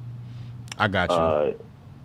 And because when you say, like, you know, when you bring up the communism and all the other stuff, a lot of people, their immediate reaction to, like, go back to, you know, the founders and all that other stuff, all you're doing is going back to. So from now on, what we're going to do is we're just going to call it communism/liberalism. I like that. Yeah. Mm-hmm. Communism, the child of liberalism. Yeah. Mm-hmm. So we remember, like, this is what because we're still critiquing it. Like, at the end of the day, when we're critiquing communism, we still are essentially almost doing the same thing they're doing, right, in critiquing liberalism. Mm-hmm. Mm-hmm. Yeah. That's why that whole critical theory thing is dangerous, because when you start critiquing and you only critiquing, mm-hmm, that's why I like people like Mas Ture, you know, talking about solutions. Mm-hmm. And, like, you know, you can't just be criticizing stuff all the time. You have to be like providing solutions. Absolutely. Yeah, that's all I wanted to say. Hey, y'all, appreciate you, bro. Yeah, man. All right, Hotep and Bill. Next caller, you can go in. Pause. All right, so here he says, David Icke writes about the Illuminati and all their connected secret groups manipulating the world. Says the Queen of England, her husband Prince Philip, Royal House of Windsor, Directors of the Vatican, Pope, Rothschilds, Rockefellers, Morgans, DuPonts, Fords, Carnegies, Mellons, Bushes.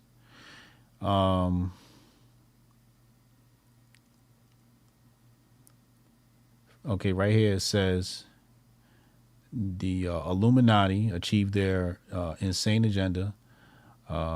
Bankers and group that support both sides in all major wars. Right? This shit I was reading years ago, bro. Call from Kios. Yo, what up, yo? Hey, what's up, Hotep? Kios, I like that name, man. What's up, bro? Thank you, sir. I just wanted to touch on the new lingo, communist liberalism.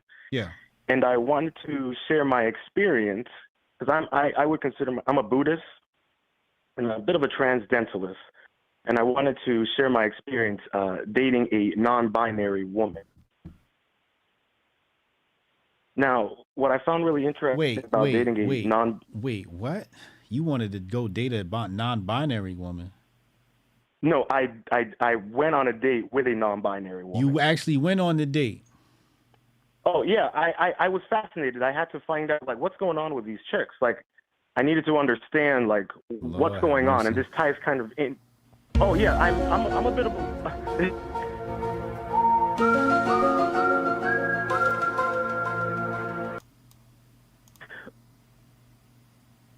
Continue. Let's hear this story. Let's hear it. Okay. Listen, Hotep, you're in for a wild one. Trap yourself in because we're going to be tying this all into transcendentalism. Okay. I mean, and to transhumanism. Okay.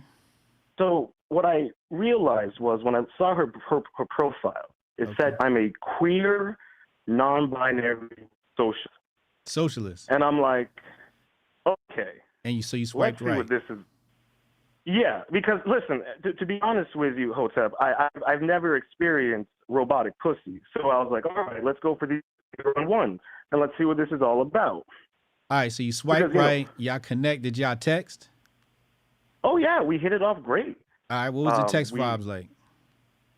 So we essentially kind of talked about our interest in comics and books, and we were just exchanging, pleasantries like that. Did the conversation ever get sexual?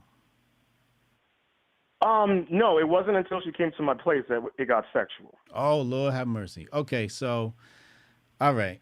All right, so you go out on a date with this chick. Where'd y'all go? I took her to, we met up at an ice cream bar. You took her to the ice cream bar. Is this woman obese? Yeah, actually she is. Hotep, you're a genius. HotepJesus.com. All right, so you took her to get some ice cream. She liked it. She thought it was a good idea, didn't she? Oh yeah, she digged it. She had a hoot when she came by. She was like, "Oh, this place is so cute. I really like it." And so we were just talking, and yeah, she has a buzz. She had a. Wait! Your service cutting in and out. I need you to move into a better location so we can get this story loud and clear. Can you hear me? I can hear you well. Go ahead, continue. Perfect. So I met her. She had a buzz cut. She had a piercing right through the middle of her lip. She wore a pink little skirt. Say that again? No, continue. She wore a pink little skirt. Keep going. She wore a nice little blouse. And so we were chatting, and we kind of got a little bit on topic about like our viewpoints a little bit when we were at the dairy bar. That's when she told me she was non-binary, and I was like, oh, okay. So how has it been? How has it been like navigating the? She was telling me how. Wait. You said yeah. Continue with the part. What she say? You were asking her about how she's navigating dating. What did she say? She told me, but she also expressed to me how like. Yo, you breaking up, bro? I'm sorry. Can you hear me? We have a thunderstorm going on. I apologize. Oh, okay. All right, we're gonna work with you. Is this better? Yeah, keep going. So what she say? Okay. How was her dating life? her dating life seemed okay. She said it was difficult because of the divisions that are going on within the left. So she complained about how her community would start eating itself. There would become factions, and they would start attacking each other. And I was like, oh, okay, I've been there myself. I've kind of dealt with that myself, because I got called a white supremacist for talking about how savage a Polynesian actor's fight scenes were in a movie. So I thought we could connect on that. And we seemed to be actually hitting it off pretty well. So then, at that point, we were just talking by my car. We smoked a little weed, and then I was like, hey, you want to come over to my place? And she was like, yeah. So we drove back to my place. We were chilling out. We kept on talking about life and, you know, the world and whether we live in a hollow planet, all these kind of things. And then we got on to the Then you got onto what? Naturally. Then you got onto what? The trans community. The trans okay. conversation. Okay. Yeah. So, and the plot twist is great. So we think about that kind of stuff, and I brought up to her because she also thinks that white people are the worst. White people are the worst? She thinks white Yes. people are the worst?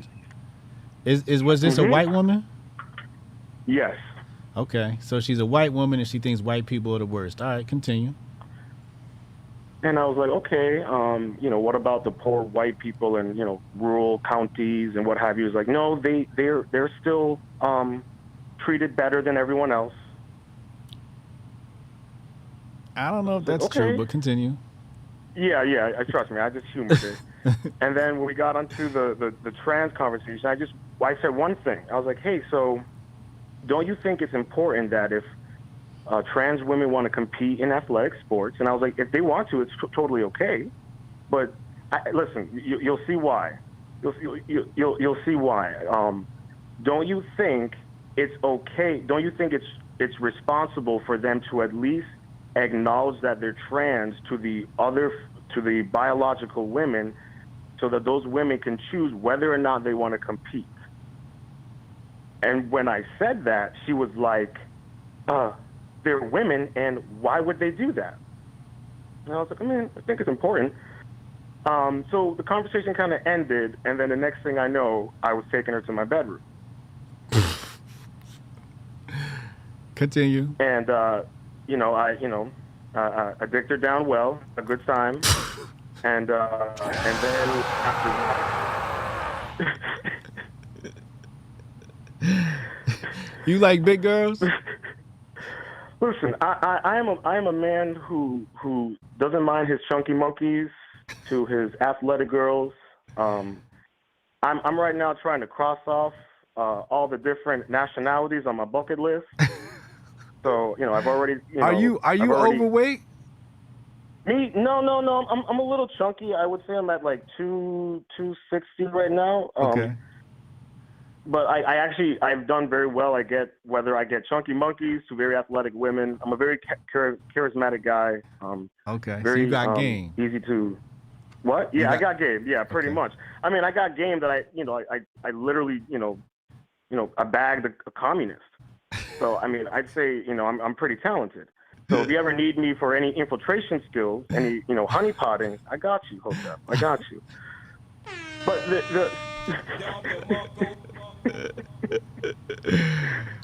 Go ahead, continue.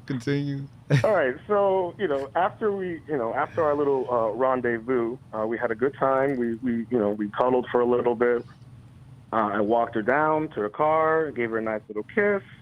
I sent her off, and then I didn't hear from her for several days. Okay. And then I reached out to her, and she does the classic thing. She did what? She did what? She kind of started not talking to me.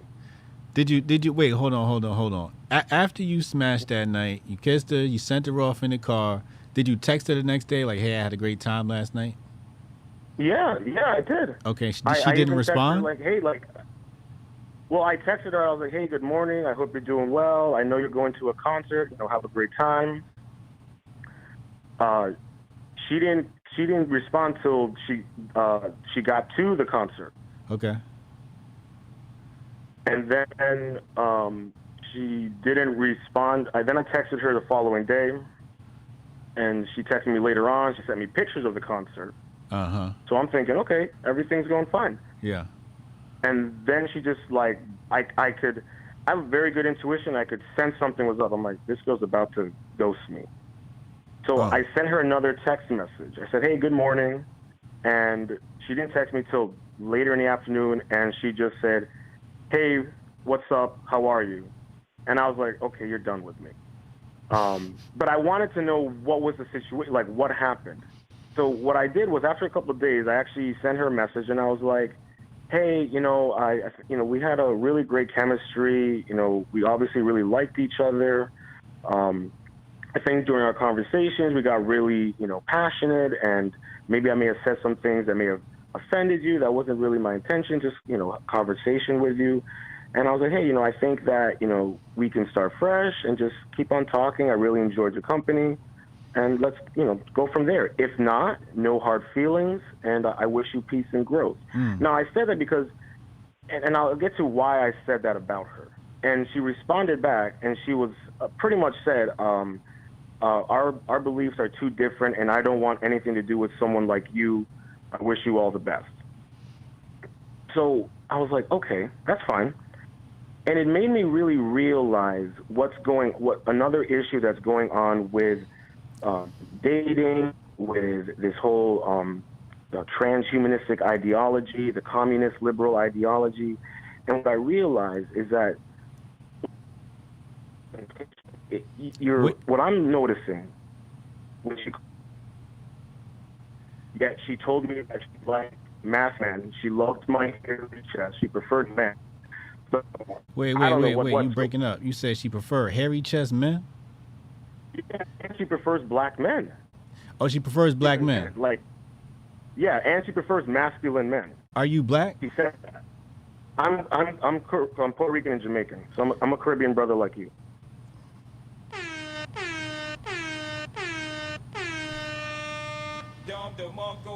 Big up. Yes, sir. Continue. And it was interesting.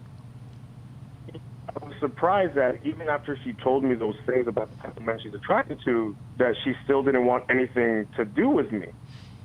And what I found more fascinating about this was the idea, and I'm like, wait, even though you didn't like some of the things I said, you still slept with me, which is probably one of the most, I might write a thesis on this. It's so fascinating to me.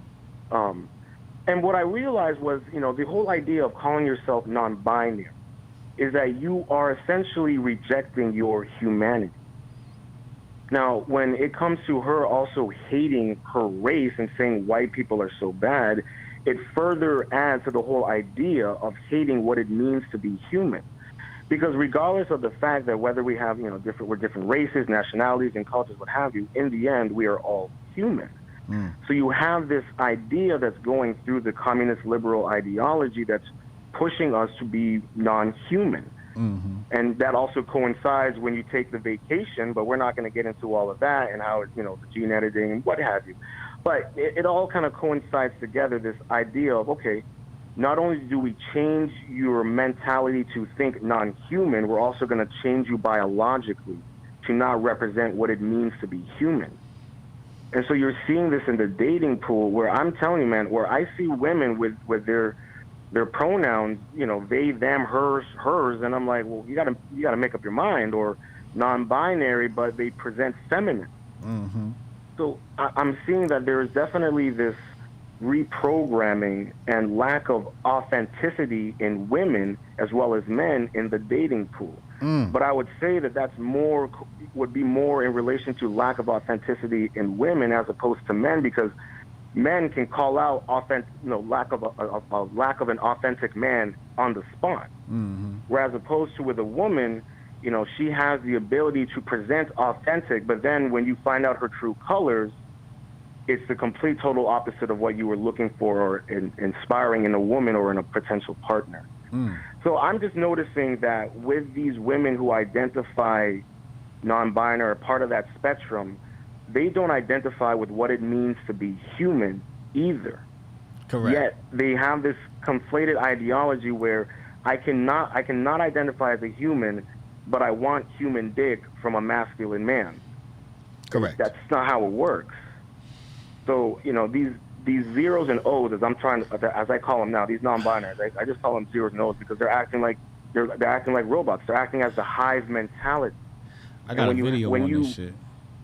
Yeah, and when you forego your identity and you put in place your belief system, you lose sight of what it means to be human. You lose sight of what it means to grow and evolve, and you fall victim to the conditioned love rather than having unconditional love. Because in conditioned love, those parameters need to fall in line with what I believe, what I feel, and what I want this world to represent. Yeah. You know, that's really it. I see a lack of. I got a video to play here. I got some theories. Okay, here we go. Yeah, this one right here, the political ideology dating pool. Yeah, I have a video here. I'm gonna play this when I let you go. But you know, here's what happened. You know, these bitches be needing dick. You know, it just is what it is. Like they want some dick, right? And they are not going. They can't even bring it.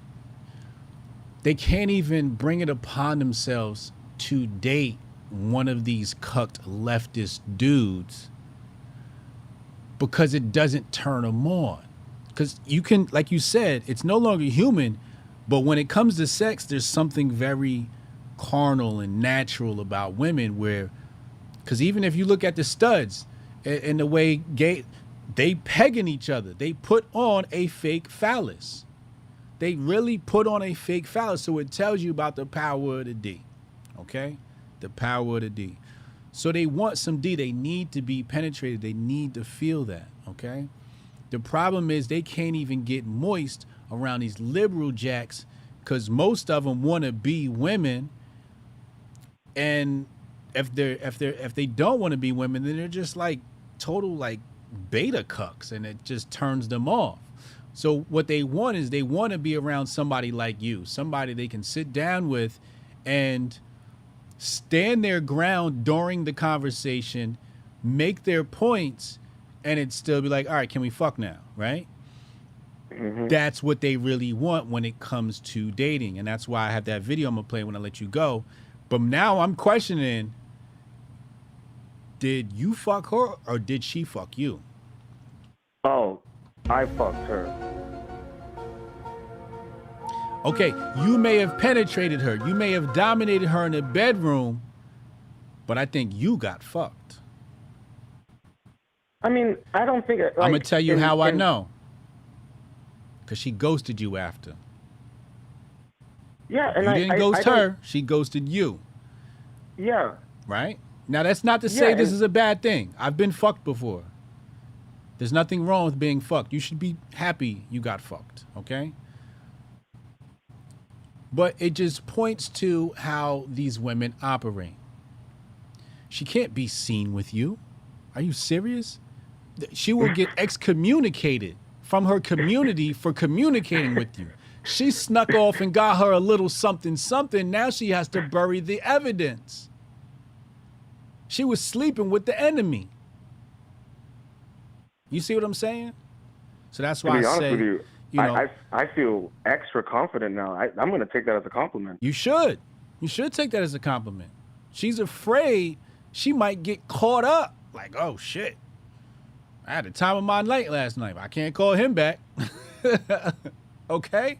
So you got it. Sometimes you got to take it. I've had women literally tell me, look, I can't do this with you. Why? Because I'm going to fall in love with you, and cut me off. Just told me I'm going to fall in love with you and cut me off. We had such a great time. Sometimes you get fucked. Sometimes you get fucked. You know? Yeah. But it says a lot about the dating pool. It says a lot about what women need. And they need to be dominated, and sometimes they need to be penetrated. And that's natural, and there's nothing the liberals can do about that. Which Yeah, is why and they're you're- trying to chop it all the way off, because that's the only thing you can do. Give him some drugs, change his gender, hormones. This is why they're trying to do. They're trying to neutralize the nuts. You're so true, because literally when we were going at it, she told me I love to be submitted. I love being submissive. And I end up handcuffing her and going to town, and it's like, okay, what you're saying makes complete sense. You know, you sleep with the enemy, but then, you know, you leave and you get your fix. Yeah. And what's unfortunate about the women who are in this type of ideology, they're never going to be satisfied. They're never going to have a healthy relationship. No. And it's just going to be this unfortunate cycle until, you know, they break. And it's just crazy. Yep. Yep. But they're great. They're great people. You know, that's why I say, you know, Myron said something about dating liberal chicks, and I'm like, it's not that simple as how he tried to make it seem, like you just, you know, you don't date them or whatever.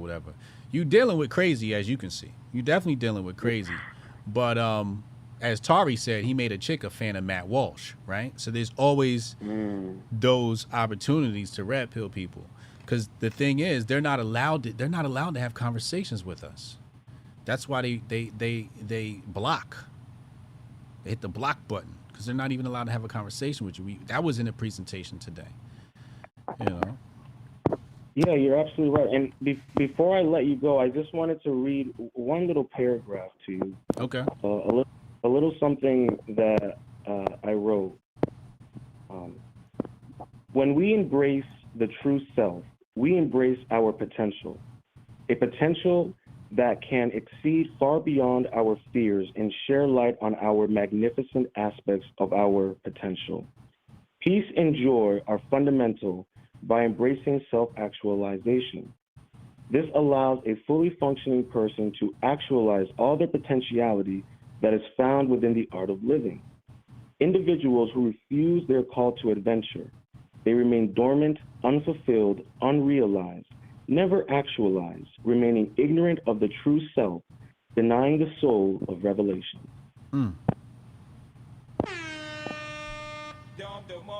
That's beautiful, bro. That's beautiful. You got to publish that somewhere. I've been thinking about it. I do a mindfulness podcast, and I write motivational quotes. So I've been thinking about it. A little nervous, though. Yeah. Nah, I appreciate the call, man. Fucking hilarious. Good stuff, bro. Thank you so much. Hotep and build. Much love. Hotep and build. That dude was funny, yo. Hold on, I gotta bring the video up. I promised to play the video. I think Strong Dad's trying to call in. Strong Dad, you see it here? You guys should see it now. Let's see. Let's play. And listen to them. Bitches can't even make up their own mind. How you gonna ask somebody who's designed to be indecisive to decide what their political affiliation? That bitch don't know. She don't know what her political affiliation is. And the more educated somebody gets, the closer to the center they become. So she wouldn't even land left to right. If you really red pilling the bitch, she'd be a centrist. All right, you got that one. And then I think it's this one. Women that tend to be liberal a lot of times don't make good girlfriends. They just don't. That's really hard to debate, but let's continue. Facts. Because they expect you to be a man at all times when they can pick and choose when they want to be a lady. On one day, they want to be equal to you and make decisions. Then the other day, they want you to be, you know, a strong, dominant man planning a date. It's like, no, bro. It's either I'm the leader all the time and you follow my lead, or you get the fuck out of here. The liberal bitches are technically looking for a conservative man. You see that? Right there. They looking for a conservative man. That's what I call a just demonstrated. They are looking for you. They are literally looking for you. Just played it. Just not a conservative man on paper. They just had. Now, when I say they don't want it on paper, means they don't want it published. Like if you're one of those people online where they can look up her crew, her posse, her friend group, can find your profile online and find you with a MAGA hat or, you know, watching Daily Wire or whatever the fuck. or the Hoteps. You see what I'm saying? Now that's on paper. Now if you were just like some dude, she can kind of like lie to her friends and be like, oh no, he's cool, da, da, da, da. But because you're out there in the open, it's a different story. So on paper, they don't want a conservative, but in the bedroom. At the video, I think we played it last week, where the white woman said she was a liberal, but she said she can't find a good man that would do all the chivalrous shit for her unless he's conservative. The hot ones are like pretend conservatives. They're just virtue signaling. They don't really mean that shit. They believe in chivalry. It's right there. That's what I call it, just demonstrated. Now, here's the other thing I'm going to say about that, about your interaction with that woman. Here's the other thing I'm going to say about your interaction with that woman. When you start moving into the rainbow, okay? When you start moving into Bud Lightism, Targetism, when you move over there, you're dealing with sexual deviance. Specifically sexual deviance. These people are exclusively looking to get laid. And they will fuck anything. Anything. They will fuck cis, non-binary, woman, man, some of them dogs. They don't give a shit, okay? They don't give a shit. You feel me, Steph? They don't give a shit. They do not discriminate in the bedroom. So when you deal with these people, you know off the bat sex is in the equation because they're not talking to anybody unless there is going to be a sexual interaction. These people are part of some sort of pseudo-sexual revolution. They think having sex makes them cool. And to be honest, if it wasn't for that caller, she wouldn't never got no dick. She would have never got no dick. She was happy she got that. Because nobody was hitting that. Nobody was hitting that. Our caller, somebody asked why the caller do it. He said for research purposes. That's pretty much what he says. Not verbatim, but he said, you know, he smashed that fat, non-binary chick in the pink skirt.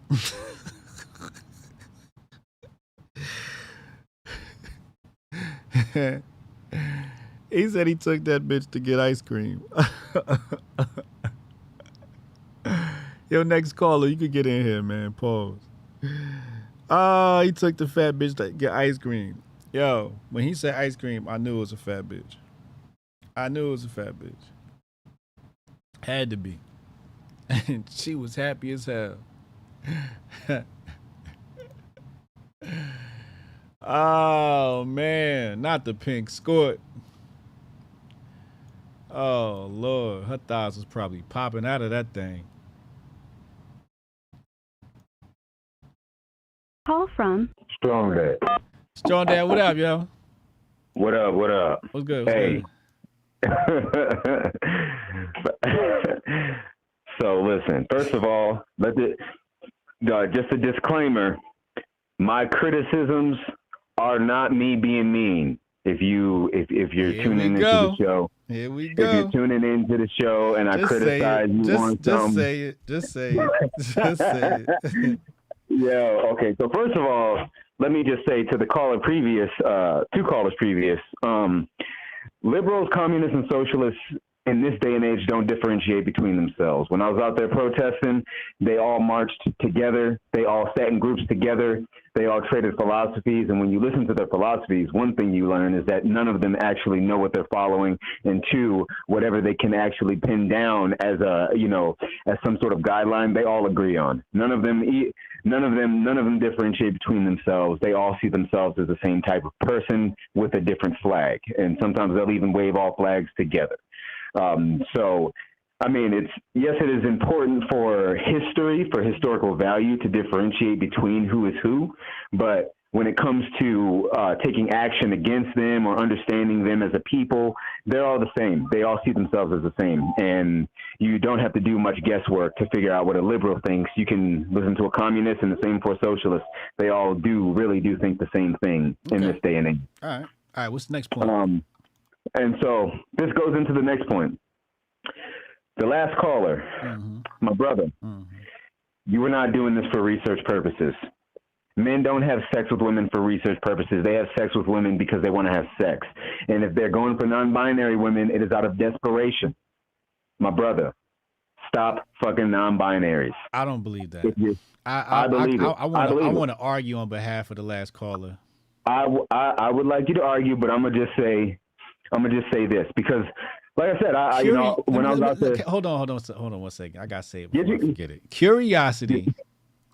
No. Curiosity has led me between more legs than anything else. The legs of a non-binary, though? I think not. If she was bad, I can't do the big girls. I can't do the big girls. I can't do the big girls. I'll be honest with you. I can't do. It's a lot of things I could do. I can't do the big girls. I think that we could cuddle. This is what I learned from being in. Cuddle a big bitch. This is what I learned from being in close proximity to these liberals. You know, we had that camp around the governor's mansion, and a lot of non-binaries were in our camp. And you are right about one thing: they are sexual deviants. That's all they think about is sex. They sexually assault each other in close proximity. You know, when you're there, I spent months, all summer, camped out around these people and watched them sexually assault each other for nothing but getting their rocks off. And this is one thing that you learn about them: they only have sex with straight identifying men if they believe they can manipulate them. They will say this. So, my brother, you may have thought that you were doing the test work, but really she was manipulating you to get the D. That's all she was doing. It was a mutual exchange. It's a mutual exchange because you get to get the nut off, for sure. No, because it's not about the nut. It's about the experience, right? Like he said, he could go undercover now for us. No. We got some James O'Keefe type situation going on over here. It's not even.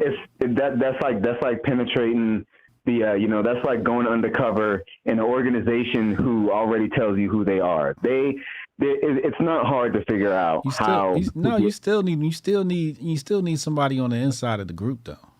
No, he needs to hit the gym and he needs to start bagging some sexy women. He needs to start bagging some higher class women. Don't nothing good besides so you sex say non-binary. You say niggas can't bag the non-binary bitches? I'm saying that anyone can bag a non-binary because when the non-binary is ready for sex, they're going to get sex. They're going to do whatever it takes to get sex. A lot of them non-binary chicks, they be looking good sometimes. You wouldn't smash a non-binary chick? Hell no, I would never smash a non-binary. Why? Ever. Why? Ever. Because I'm not... I believe that there's an energy exchange when it comes to sex, and I'm not exchanging energy with anybody who's mentally sick like that. Yeah. I'm not exchanging any type of sexual energy. Can I tell you why I wouldn't? Why? Because the bitch non-binary. Hotep, you're a genius. HotepJesus.com. I wouldn't be able to get past that. I'd be like, ooh. Exactly. This is what I'm saying. That's what I mean. But the fact that somebody could get past that, because that's really just a mental block. For me, it's just a mental block. Like, if I can get over that and be like, all right, still just coochie, right? This is why I'm saying. He's like, fuck that. Let me see what's good. I got to commend our last caller, man. But this is, hey, man, last caller. I love you, man. I love you, brother. You know what I'm saying? I love all my brothers out there. But this is what happens when a man is desperate for sex. He'll look past a lot of things. I was in college. I know the jokes. I done had me a couple of super big girls before. You know what I'm saying? Shit was just, I was down bad. You smashed a big girl before?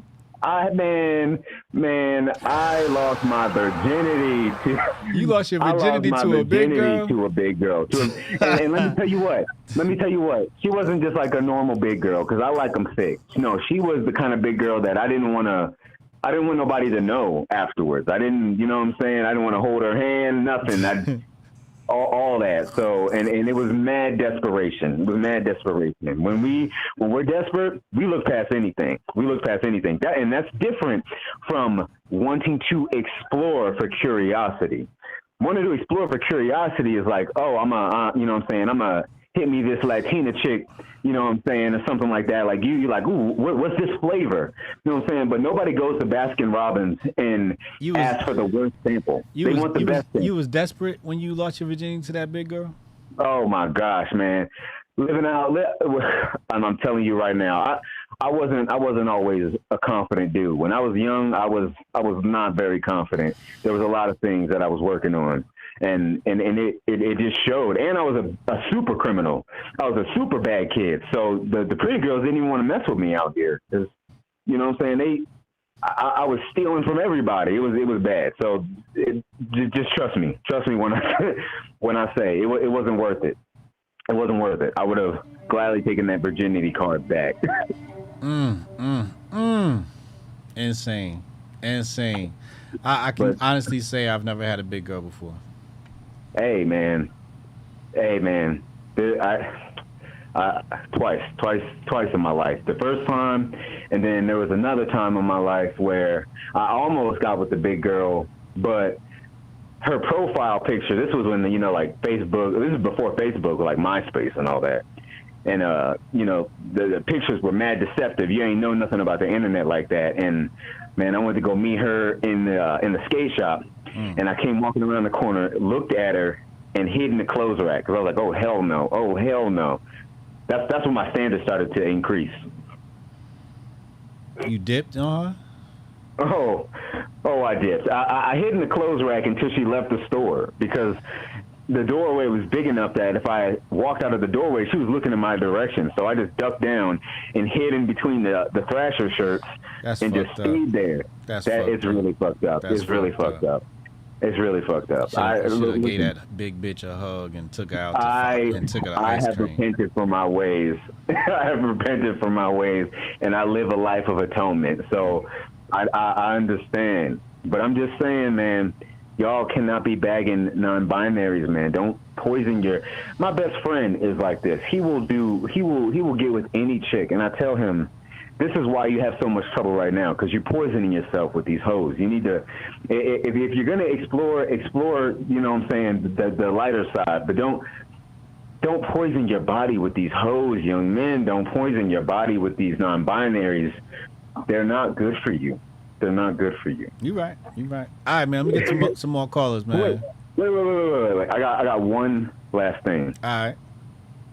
So, my wife and I were trying to move. I posted this on my timeline as well, but I need y'all, if y'all are following me or y'all on Twitter, I need y'all to put some input in, because we're trying to figure out where we want to move to. Nowhere west of Colorado, but we're trying to move out of here and find a new place to settle down. You know what I'm saying? And so we need some suggestions out there. And that's all I got. Let's get Strong Dad some suggestions on where to move in the chat. Word. In the United States. All right, man. Appreciate you, bro. All right. Later, man. Nero, you can get in here. Y'all are absolutely wild. The non-binary chick? Communist coochie? Oh, man.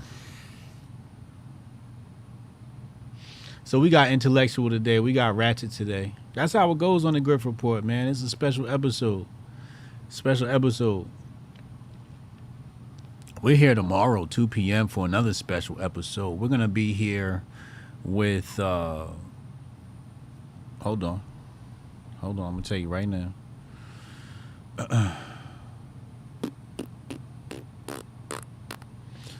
Sponsored by Zeitgeist Reviews. All right. And let me see. Hold on. We got the ad right here.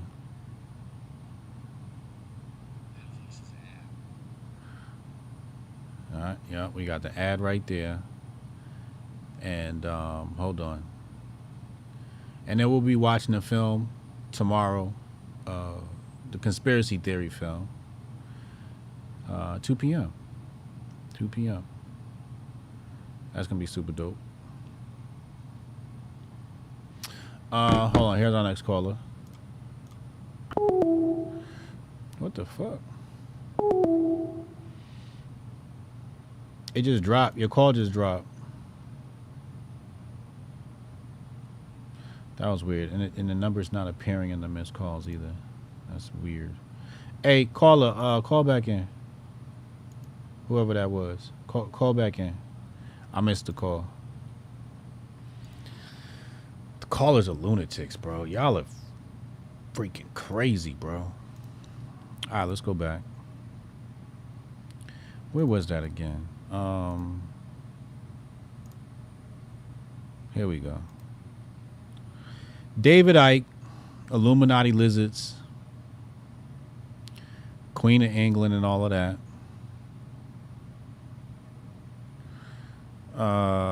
Where is it? Elections in so-called democratic. He uses the term democratic. We've spoken about that a lot on this channel. That shouldn't be too new to you. Yo, what's up, yo? Yo, what's good? Good. What's good, yo? Nothing much. Hey, listen, I had to get in on this conversation, man. Listen, I've had a couple of BBWs back in the day, man. You was dating the big girls? Yeah. You know what it was too? They weren't like, I don't know, they might have been more thick than like big. They weren't like your Walmart big. Like, you know what I'm saying? Like a lot of the girls they have some really big titties. So so when you see them outwardly, you know what I'm saying? They appear big, but you know, they're not as big as they look. So but so how big was these bitches? How tall and how much did they weigh? Oh shit! You can't ask a girl how much she weigh. You know that's a violation, bro. You can't. Give me an estimate. Give me an estimate. If you had to take a guess, was it the Amazon bitches, like 6'9" tall big bitches, or was it short big bitches? Nah, they might have been like 5'6", maybe like 5'5", 5'6". Like okay, all right. So you got a medium size. You got you a medium size big bitch. Yeah, like. You know, but they was thick, or was they like? Did they have like? All right, did her stomach stick out more than her titties do? No, that's the thing. The that's not a big stick out. The titties stick out more than the stomach. That's the thing. The titties were like, the titties might have been like 60 pounds. You know what I'm saying? So I'm just. All right, so that's not that. You know, I'll let that slide. That may not necessarily classify as a big bitch, but yeah. Was her tummy on flat or was her tummy on big? It might have been like in between. It wasn't like it wasn't gross or nothing like that. You know what I'm saying? I never. Huh? It's a thick girl. Yeah. Okay. Yeah. Little on the thicker side. I ain't mad at that. Yeah. So yeah, listen, you can't don't knock it till you try it. I don't know if you ever gonna get a chance, but don't knock it till you try it. Hey, listen, man, those girls are fun. I'm not gonna say nothing, but those girls are fun. Yeah. Oh yeah. Lots of fun. Yeah. They're definitely fun. But as far as going the whole the non-binary and the you know what? Even before that, let's talk about the curiosity, because I think one thing that Strong that brought up a good. Or I think it was you that brought up a point about curiosity or something like that. Like a lot of dudes are interested. Sometimes curiosity does draw you to women. Like even with the cougars, you know what I'm saying? I've had a couple of cougars too. Like you know, when you get a woman that's kind of older than you, kind of vibing with you, it's like, oh shit, you know what I'm saying? And I love older women. Yo, I do too, man. I don't even really. Honestly, I don't date women younger than me. It's been a minute since I dated someone that's actually younger than me. You know, the older women I like be the stewardesses on the airlines. Yo, what? They love me. They love me because I'm so polite. Yeah. I'm so polite and excuse me, miss, and da da da da. And they be bringing me extra cookies and shit. Yeah, we have a great vibe. Listen, I ain't gonna hold you. There's a woman at my job. She's 65, looking like Miss Parker off of Friday. Listen, bro. Listen. Let's go. Let's go. We do not age discriminate here. We will go older, but we will not go younger. I'm telling you right now. Yeah, I don't. But I think Young I like bitches a lot of the women. A couple of them 25-year-olds. I was dating them 25-year-olds for a little stint. Yeah, they are horrendous. Ugh. Yeah, man. They not recommend. They too childish, and they wanna, no. The thing is, they think they know it all. That's the age where they just think that, because now their brain has formed and shit like that. So they know too fucking much for their own fucking good. It's like, shut the fuck up. Facts. It's like they haven't really been through shit yet to really. And they ain't been through shit. Right. They got the knowledge, but they ain't got the experience yet. Yeah. But yeah. So curiosity will definitely get you. But if you do in your I journey, almost smashed this mall once. I almost smashed this mall once, man. I couldn't do it though. I couldn't do it. She was right in my hotel room. I was borderline in love with her. She was definitely older than me. She had gray hair and everything. She had like all her hair was gray, but she was beautiful. You could tell when she was younger, she was hot. She was hot to me though, but she had a beautiful heart. But I was just like, nah, baby, I gotta send you back home to your husband. I don't even want to do that. You know what I'm saying? But she loved me. We were really good friends. But I didn't want to smash somebody's wife. You know what I'm saying? But she was beautiful. She was a sweetheart. I had a lot of love for that lady. Yeah, that's a good move, man. You don't want to get caught up in that. And then plus also too, with the cougars, you know what I'm saying? Once you hit the cougars good, they latch on a lot. And you gonna end up that's being a lifer. Fucked. That's a lifer. For real. That's a lifer. If you're not ready for that, you're gonna end up being screwed. Yeah. I can't say, it's been a while since I tasted the vanilla. So I'm proud of myself for that. Dr. Umar will be proud of that. Too bad Uncle Hotep can't say the same, but it's all good. Oh shit! God damn. Man, leave Uncle low, man. Leave Uncle low, man. Hey, man. You know what killed me is mixed people, right? It was funny with somebody be like, they mama be white, and they be telling you, I wouldn't fuck with you if you fuck with a white girl. It's just like, what? Your mama white. Yeah, exactly. Yeah, you gotta watch them light skin. I'm saying light skin people are the most pro-black, If you look through all through history, the most prominent voices are always light skinned. I think a lot of, like, even recently, I think a lot of that people being pro-black, I think that honestly came out of people not having other shit to do. Like people going like super hard like that, like how these light-skinned people do. I'm like, they just didn't have other shit going for them. They just saw this route and now it's kind of jumped on the wave. That's the grift. That's the grift you're speaking of. Yeah. I mean, some people actually believe it in their heart, but some people, it's in the grift. Yeah. Oh man, what do you think about that caller earlier? Boning the non-binaries. Goldstein about to come on. I see you, Goldstein. What do you think about smashing non-binary? You gonna do the non-binary chicks? I couldn't. Oh man. Hold on. All right, so if she comes out and just says out of nowhere, like, I'm non-binary, like, I'm instantly gonna get turned off because I don't like. Bad. Now I'm instantly get turned off. This bitch is bad, and she walking around with a shirt, and her shirt say non-binary on it. And she bad as shit. Nah.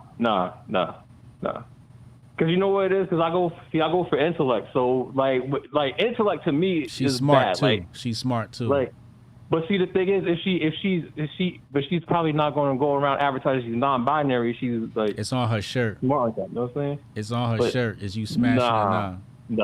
Nah. Because that's not smart. To me, it's just like, why you celebrating some fake shit? You know what I'm saying? Why are you advertising some fake shit? Like, if she put it on her shirt, I'm instantly going to look the other way. I'm terrified because if I get home and she take her pants off and there's a surprise from me, I'm gonna be really upset. So I'm gonna be really skeptical. You know what I'm saying? Exactly. And being that she, could you imagine if you one of these niggas that take a chance and you get the clothes off and you look down there and it's a coochie? Yeah. Oh, could you imagine the sigh of relief? You'd be like, oh, thank Lord. Oh, thank God. The sigh of relief. Like can you imagine if you get in her room and then you just see like all types of all types of phalluses and toys and shit, and like, yo, why am I here? Like, you know what I'm saying? All of them, they probably got a sex room in their house. Yeah, it's ridiculous. Listen, Yeah, man, let me get Goldstein in here, man. All right, yeah, shout out Goldstein, man. Hotep and Bill. Hotep and Bill. Goldstein, go ahead, man. We're gonna go Goldstein and Nero. Goldstein and then Nero. What am I gonna eat today? I'm hungry. I don't got no snacks. I used to snack on fucking hold on a second. All right, hold on. We got Goldstein coming in, and then all right, so where were we? David Icke, bloodline of Charlemagne, 43 presidents related. Top of the pyramid is reptilian. So the ruling elite, at the top of the pyramid of the ruling elite are the reptilians. So lizard motherfuckers. All right. Several thousand years ago, non-humans came to this planet and mated with the beings. There it is right there. All right. So this is where you get the theory out of we got alien DNA and reptilian DNA, and you know, our skin when it's ashy looks like scales, and maybe we had webbing between our fingers, and through adaptation that webbing became smaller, and yeah. And also, if you look at the embryo, a human embryo, that tail.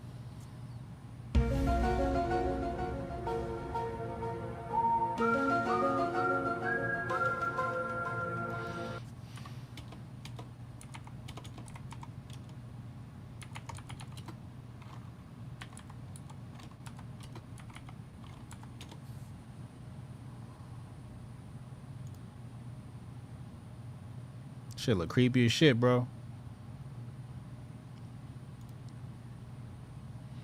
Shit look creepy as shit. Call from Murphy's Law Rescue.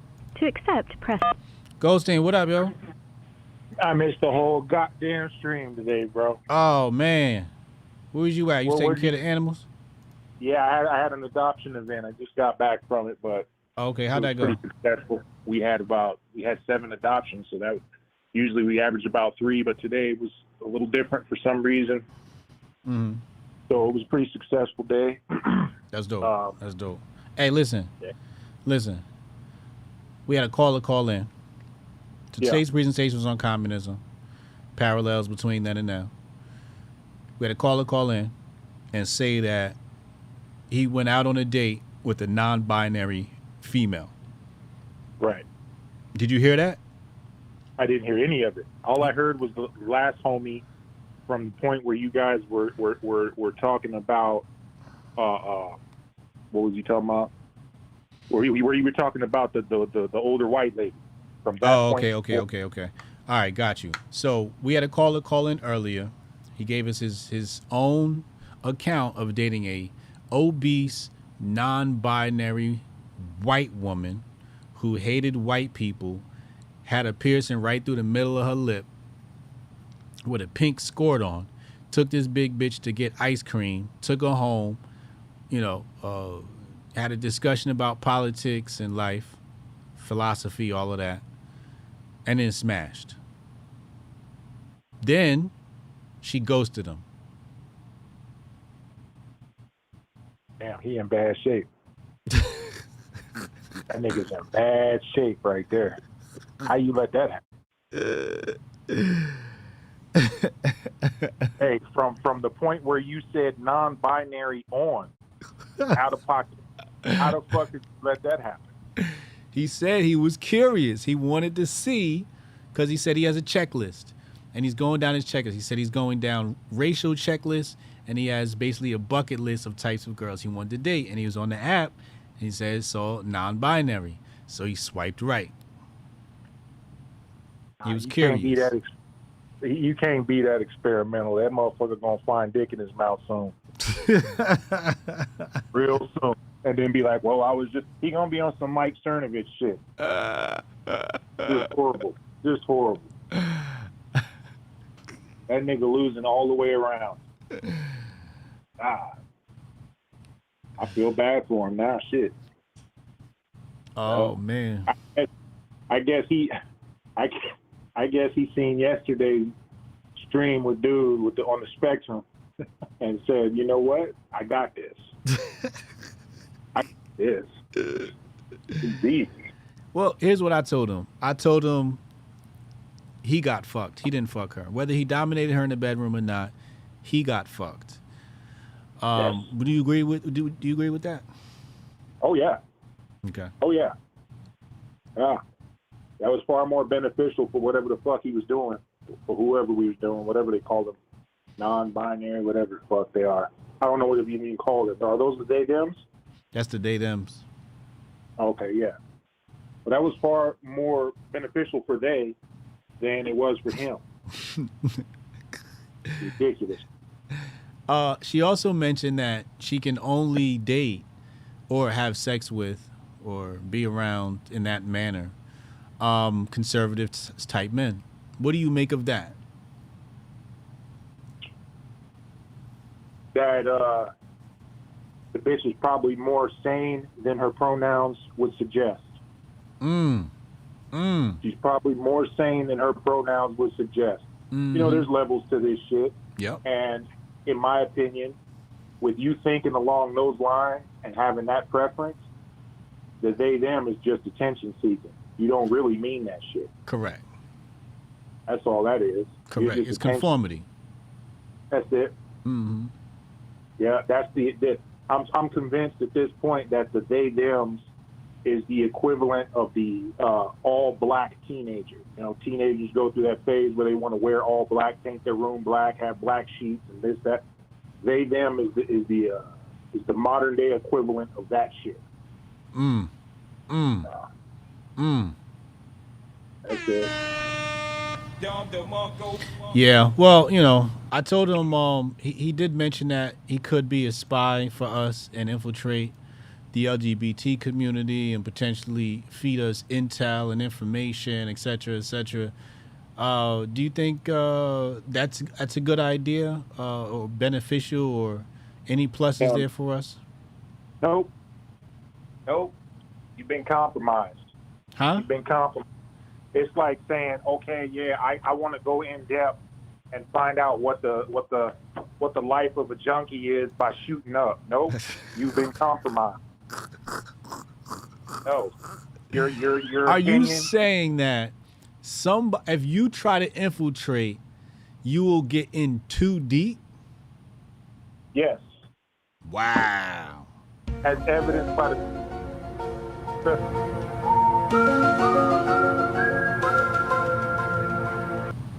if you don't believe this to be the case, all you have to do is look no further than the fact that fool beat.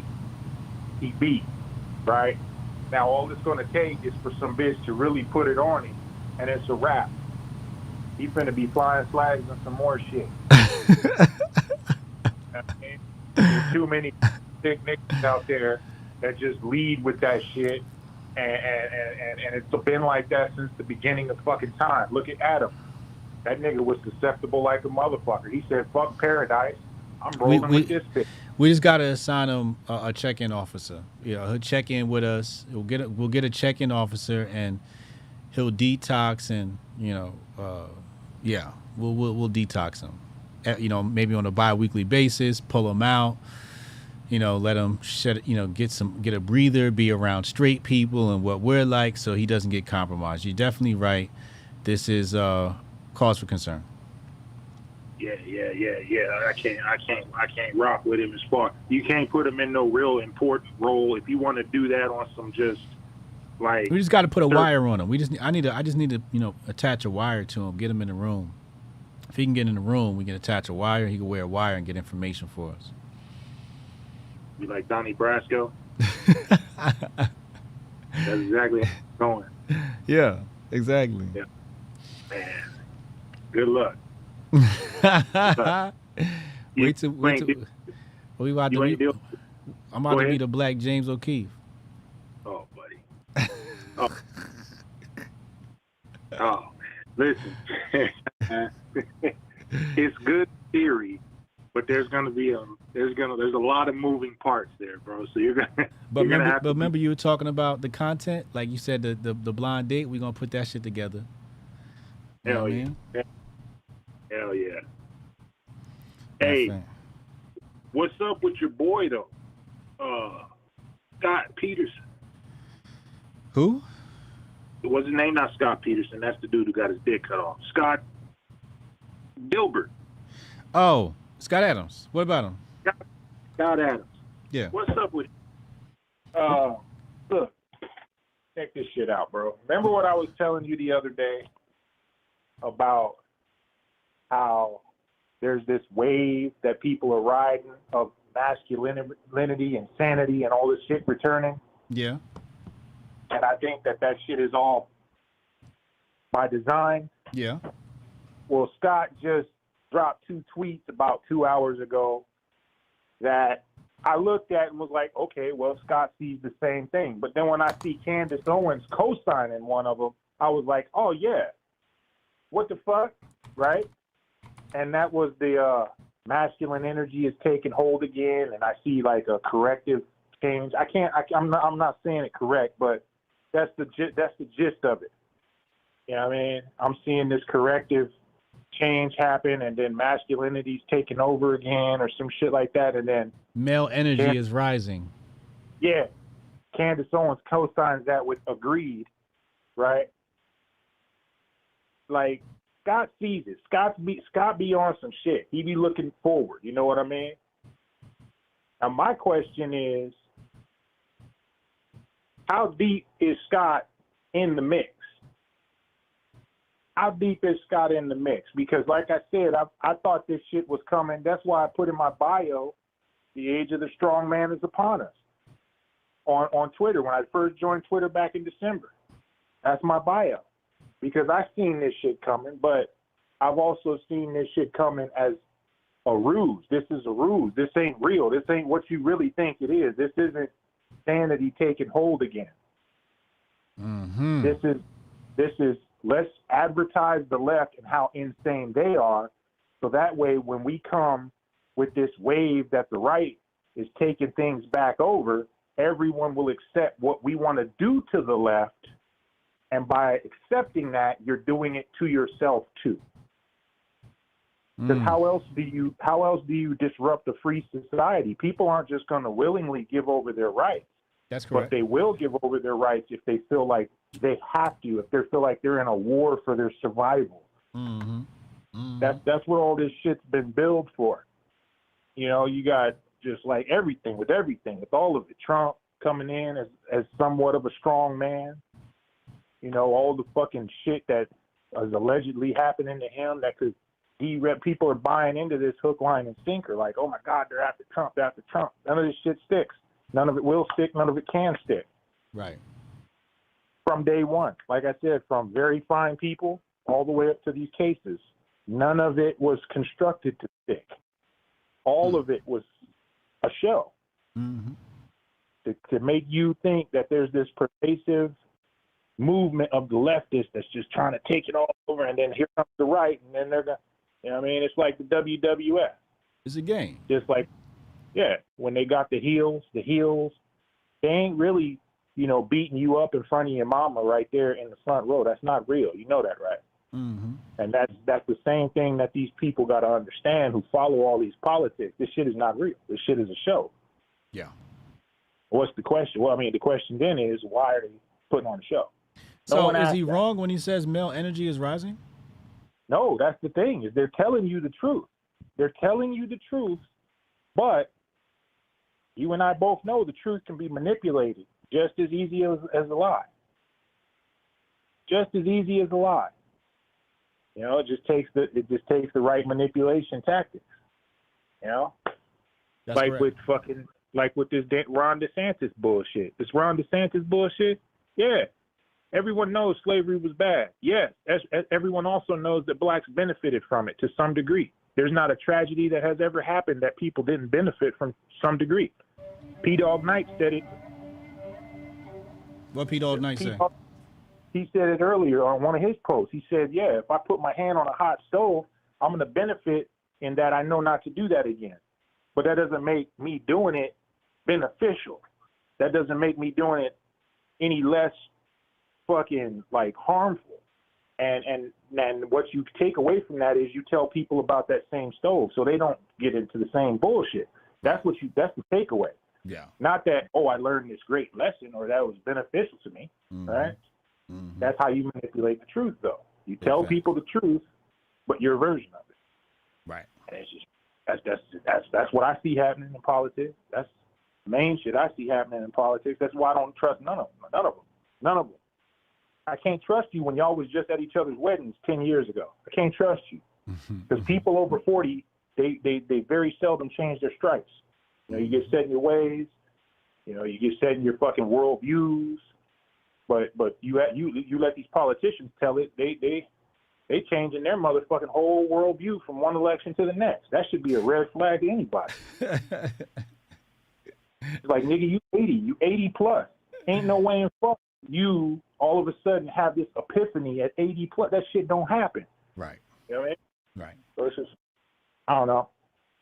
That's all I got to say on that, though. But yeah, double. You got to be very careful with the double agent, bro. With the double agent, you got to be very careful. We're gonna work with him. We're gonna keep him sane. We're gonna give him a check-in officer. You know what you need to do? What? Is to keep him on the right path. Is you need to hire a Lena the Plug type individual for a debrief, if you know what I mean. Oh, for a debrief? Yes. Like leaving the life. Yeah, like when he comes back from the dark side, you got to have a Lena the Plug individual right there in the field waiting on him to debrief him, quote unquote, and make sure that he stays on the right path. Oh! I see what you're saying. I thought it would be more like just socialization. You know, just being in the environment of how normal people are should be enough to detox him. If he gets some yoni, he gets some yoni. But being in an environment for at least a week is what he needs to kind of just chill out and come back to reality. He just needs to be in reality for a little while. Well, man, I'm telling you, if you're already one of these individuals like Dude was, who is even considering, you know what, I want to know what this is like looking ass, then you're already dangerous. You're already dangerous to any movement. You have no solid foundation. You need to know what the fuck you want prior to going into a situation like that, and this fool is looking for what he wants. So you need to make sure this motherfucker, whoever you hire, solid foundation, knows exactly what he wants out of life, has gone through great lengths to get it, and will go through great lengths to maintain it. Those are the three prerequisites. Then you can send him to the field, but even then, it's still dangerous. I'm about to do a video with Scott Adams. We're gonna do a makeover. I'm gonna give Scott Adams a makeover. He ain't got shit to make. I'm gonna put the Cuban around his neck and everything. That's about all you can do is just slap some clothes on his ass. He ain't going for no haircut. Huh? Now we're gonna have him looking smooth. I'm gonna have Scott looking smooth as shit. You gotta hook Scott up with a Sukiyana. Put Sukiyana Scott way and see what happens. That's a hell of a fucking experience. That's a social experiment right there. Find the whitest dude you could find and put a hood bitch up under him and see what happens. Lord have mercy, see? Yeah. Here we go. They go that ex-con logic. No, listen. We know what happens on the street level. I'm talking about like individuals who actually are productive in society. Yeah. Let's see what that brings then. You know, because if you do it on the street level, then she'll have Scott smoking dope in a motel room somewhere. So we already know how that goes on the street level. But Scott does persuasion, so yeah, he might convince her to turn over a new leaf. You never know. You never know, man. But Scott is easily persuaded his goddamn self. Just check the COVID. Check the COVID. Yeah, nah, you gotta cut my boy some slack. He made a mistake, man. That was an easy one, man. If you fall for that one was easy. I can see if you do certain shit because He old though. That makes it even worse, bro. You should have seen that coming. Old folks, they boomers. Like, you know, they gonna make boomer mistakes. They be believing. You gotta remember, that's the generation that got TV. So everything that come out the TV, they be believing that shit. This is true. But damn, Scott is affiliated. He be fucking with niggas. He's affiliated. He be fucking with motherfuckers who got some sense. I'm sure they tried to tell him, yo, Scott, how in the fuck is it that you gonna endorse some shit that just was approved for use within 6 months, right? That's as if that was a hard one to see through. But even if that's the case, that you didn't see through that one, I mean, he had people in his ear. He just didn't listen. Trump was with Johnson & Johnson, Operation Warp Speed. I don't want to hear nothing from Anomaly about that. Trump was Johnson & Johnson with the vaccine. You know, he never told you how to take the Pfizer. He told you who to rock with. And we did the thing with Dr. Tanab Ricks. Dr. Tanab Ricks said the J&J was different from the Pfizer. He said the J&J was more traditional.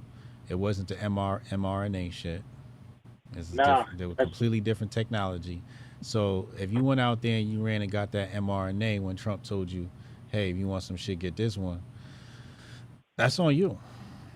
Should have got the J&J. This is true. Now you shouldn't have listened to none of them niggas.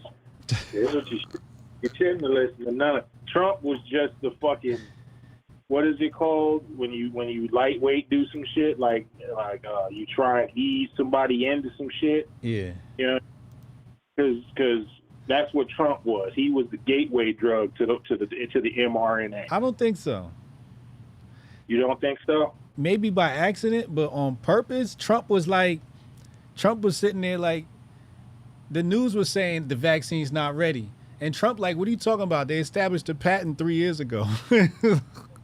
Like, he telling you the truth and saying like, watch this, and called it Operation Warp Speed. He's like, watch this, look, vaccine, voila. Like, how you saying you can't produce a vaccine? Y'all know y'all got the vaccine sitting there.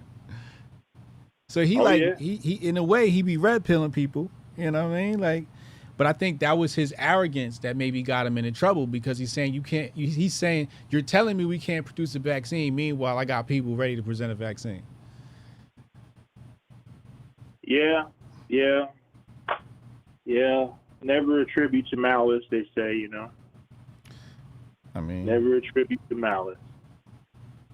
But goddamn, Trump, you got more than just the vaccine on your record, bro. So now we just got to start wondering. You got more than just the gateway drug to the mRNA on your record. I think he gonna be the gateway to CBDC. For sure. I think they might put that on his back. Either him or DeSantis, one of the two. We can't avoid it. It's unavoidable, no matter who the fuck they put in there. Mm-hmm. No matter who. And it's better that they put somebody that's a villain, because if that shit don't work out, or if that shit is revolted against, then they can just be like, well, this was his idea. This was his baby. And since he's already a villain, people will just run with that shit. Mm-hmm. You know? This is how that works, man. They're setting up a whole bunch.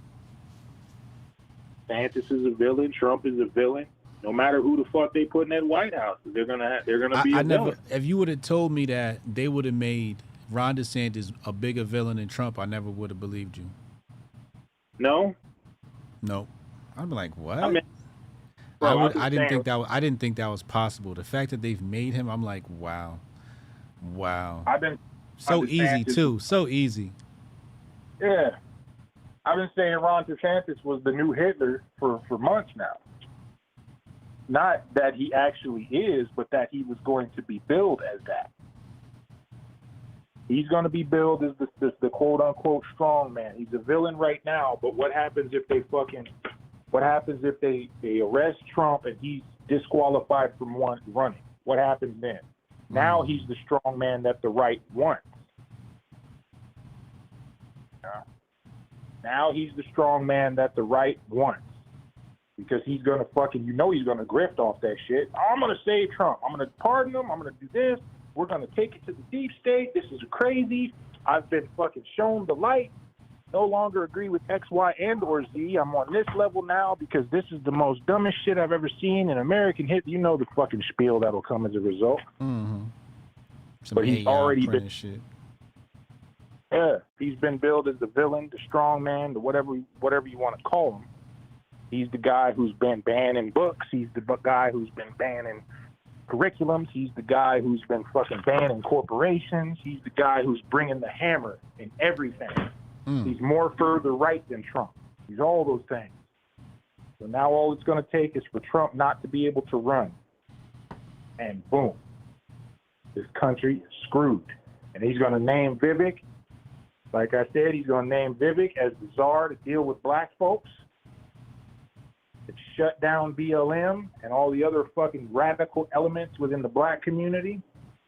He's going to also shut down all the radical elements within every other fucking radical community. And everybody's going to be like, hell yeah, make it to where they can't be on Twitter. Hell yeah, make it to where they can't fucking protest in the courthouse. Hell yeah, hell yeah, hell yeah. And then the whole time they're going to be hell yeah, their own goddamn freedoms away. That's true. That's true. Oh. That's how it happens. That's how it happens. That's why motherfuckers can't be so emotionally invested in this dumbass shit. Like, who gives a fuck what the other side is doing? I'm going to ask everybody in the chat this, and I'm going to ask you this. We all know what the political climate looks like on Twitter, on whatever, the news, whatever. We all know what it looks like there.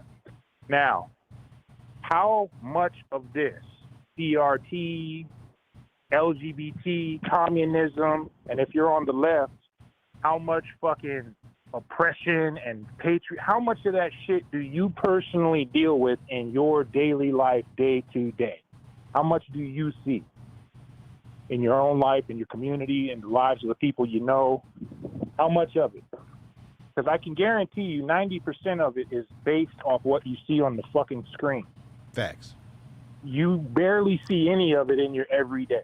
Motherfuckers aren't at the fucking Safeway down there protesting and acting a fool at the library in your neighborhood. They're not doing that. Now, they will do that. You see it on the news. And cities have burned. Yes, you see that on the news. But even in those cities, ask those people, how much of this is in your day-to-day? Or was this just an eruption of something real quick? How much of it has been in your day-to-day sense, like in places like Minneapolis that got burnt down to the ground? Mm-hmm. Or how much of this is in your day-to-day? And if you can't say more than 10%, then you shouldn't be this emotionally involved in what they have to tell you is happening in the world. That's big fact. Is it happening? Yeah, is it happening in your world? That's what you need to be worried about. Now, if these motherfuckers come to my town and get to tearing shit up, now I'm Jason Aldean. But until then, fuck them. Those aren't the ones that you need to be worried about. You need to be worried about the elected officials and the elected officials only. Fuck all these organizations. Fuck all that. Because if you correct it at the elected officials level, you don't have to worry about them organizations. Ever. Right. No? That's it. That's it, man. Fuck it. Start paying more attention to what we putting off with. Strong message, strong message. I think I got one more caller, yo. All right, bro. Right, have yo. a good week. I'll see you tomorrow, 2 p.m. Yes, we got sir. we watching the conspiracy theory movies. If you can make it come through. I will. I'll be there. I don't got shit going on tomorrow. All right, say less. Later. Hotep and Bill. Goldstein on the check-in. Nero, get in here. You got 10 minutes. You got 10 minutes, bro.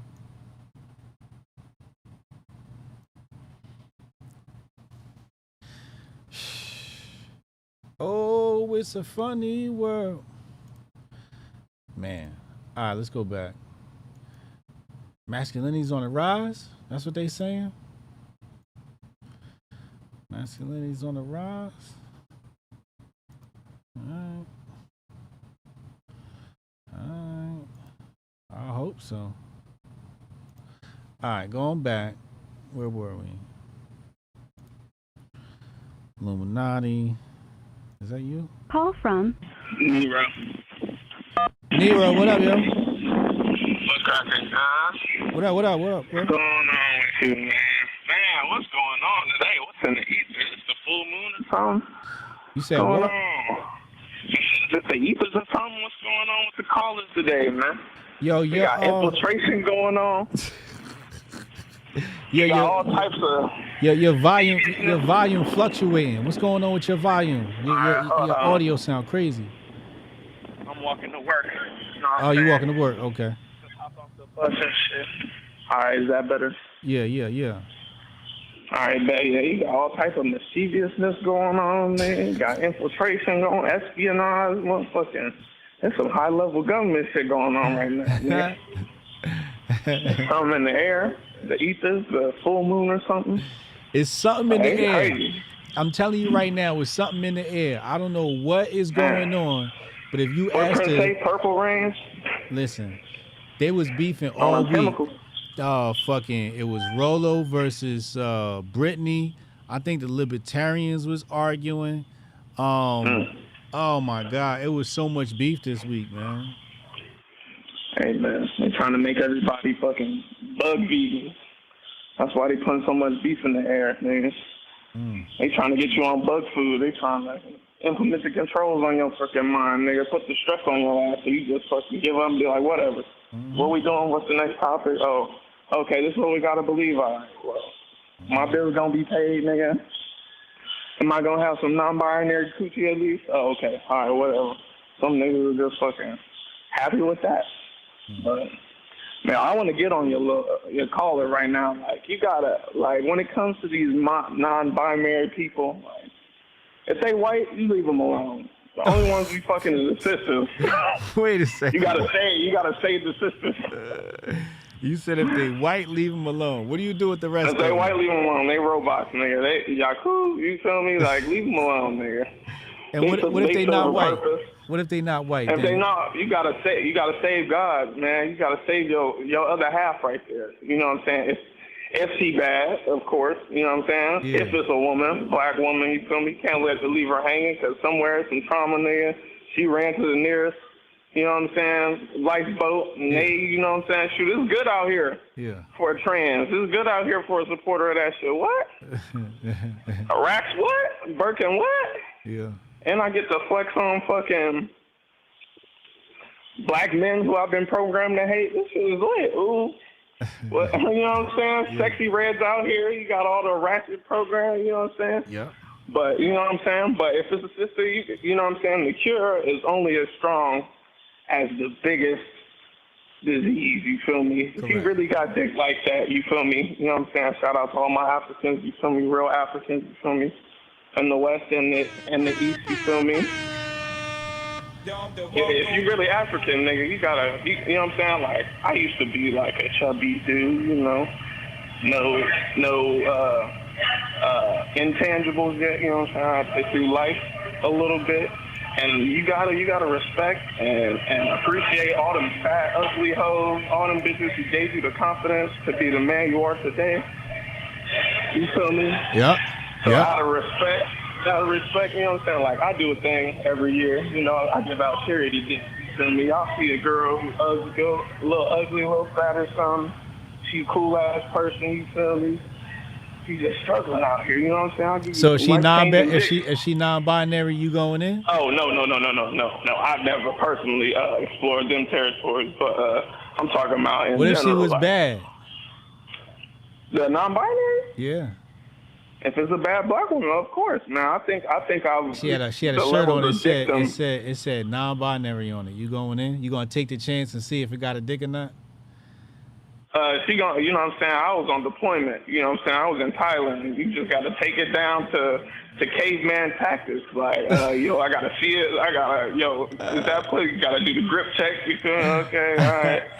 You know what I'm saying? You got a couple of tests. You know what I'm saying? But shit, if it's real, if the tests come back correct, you know what I'm saying?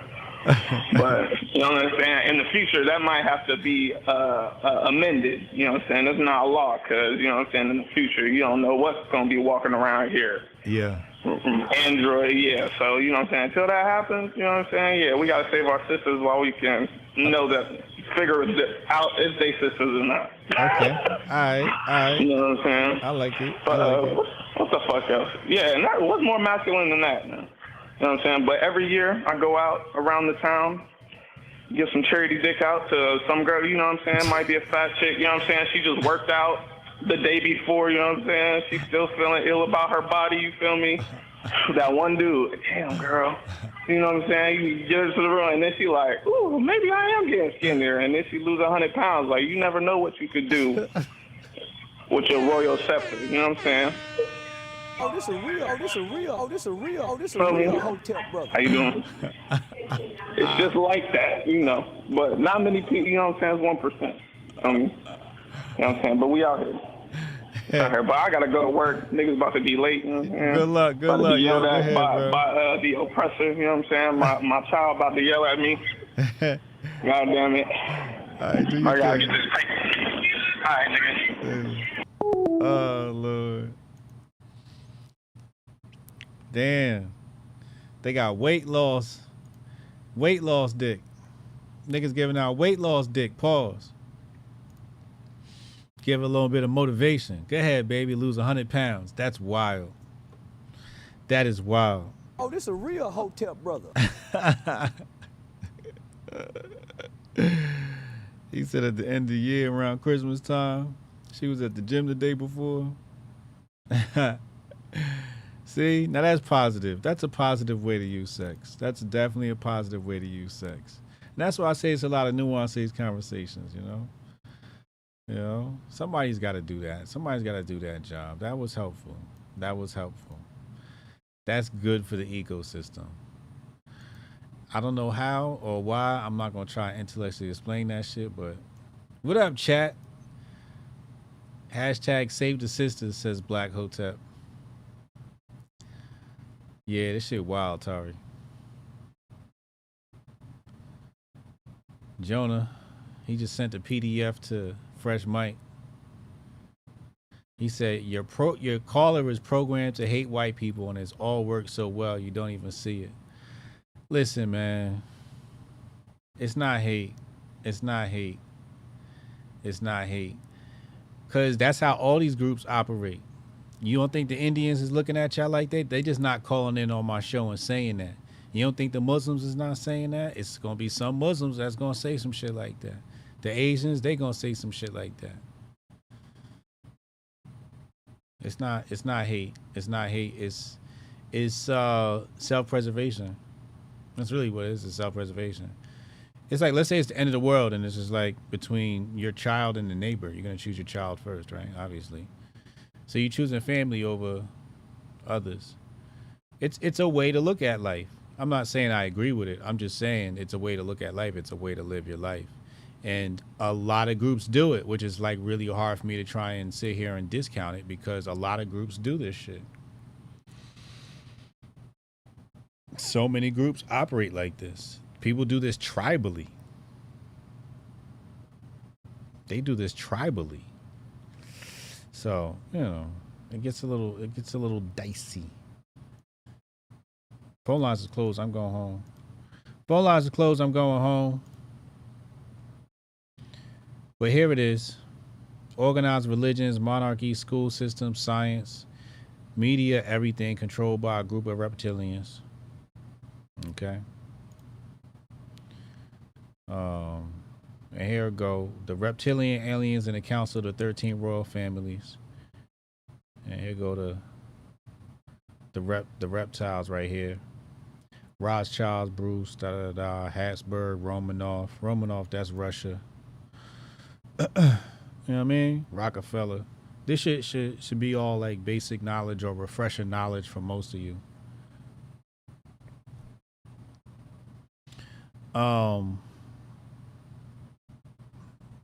Ophiuchus or whatever that is. Ophiuchus. Oh, all right, right here. He said, while all 13 ruling family members are shapeshifters, all members of the 300 supporting families are not.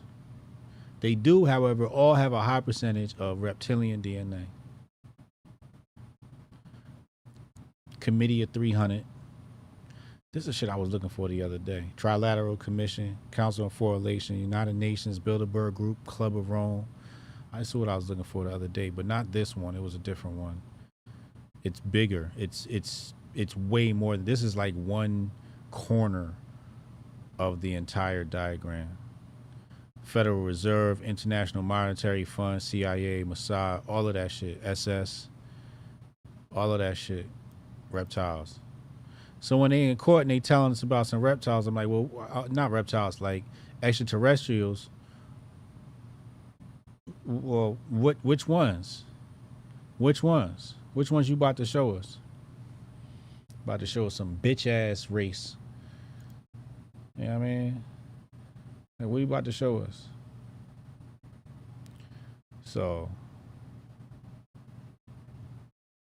you know, all this Lemuria and Atlantis and all of that. Adam Weishaupt. That's who Jonah always gonna bring up. Adam Weishaupt, right? Illuminati organization member Adam Weishaupt. I don't know.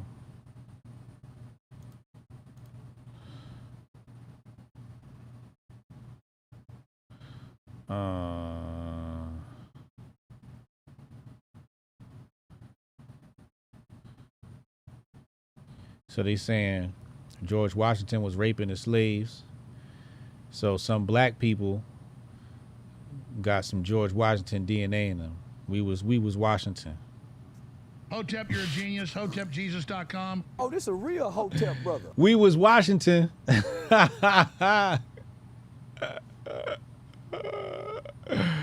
We was Washington, son.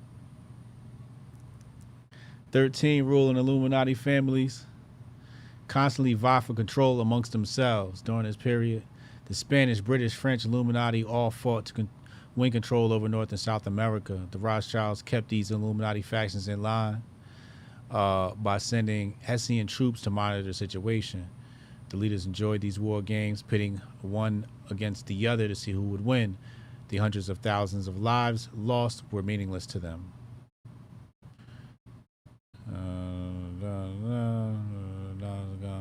Atlantis, Bigfoot or Barefoot. Bigfoot, they talking about that shit. The natives. Here we go. Anunnaki, simian genetics. Right, he gets into all of that shit.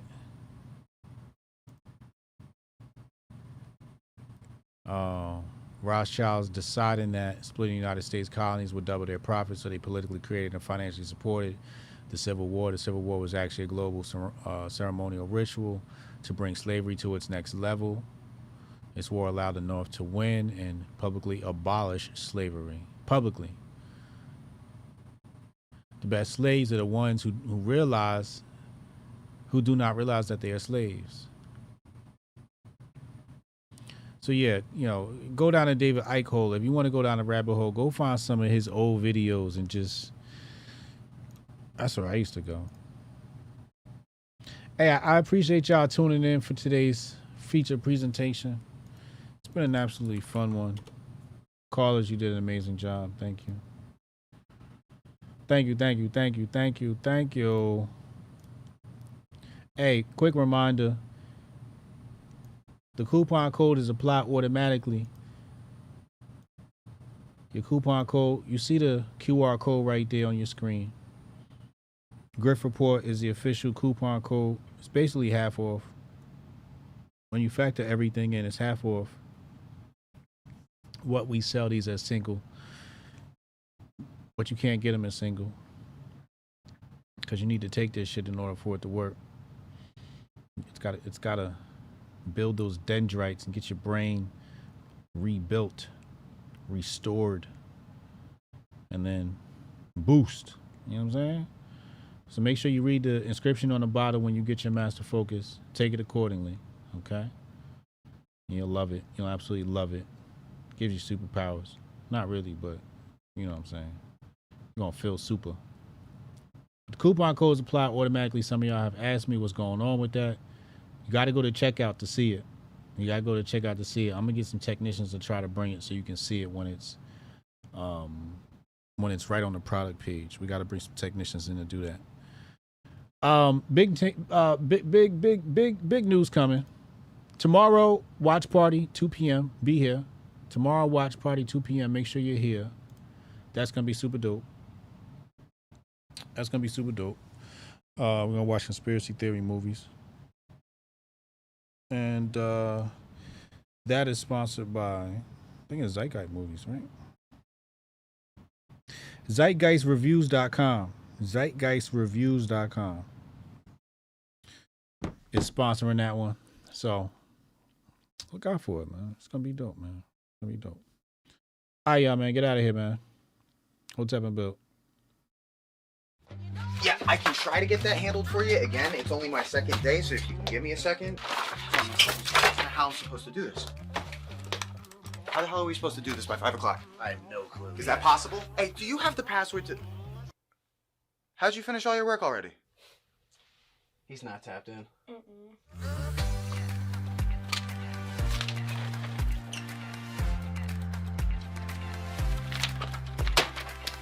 How'd you get that done so quick? They think they're gonna be able to budget that? It's money. That's money right there. You understand? You guys finished your work 6 hours early? He's not tapped in.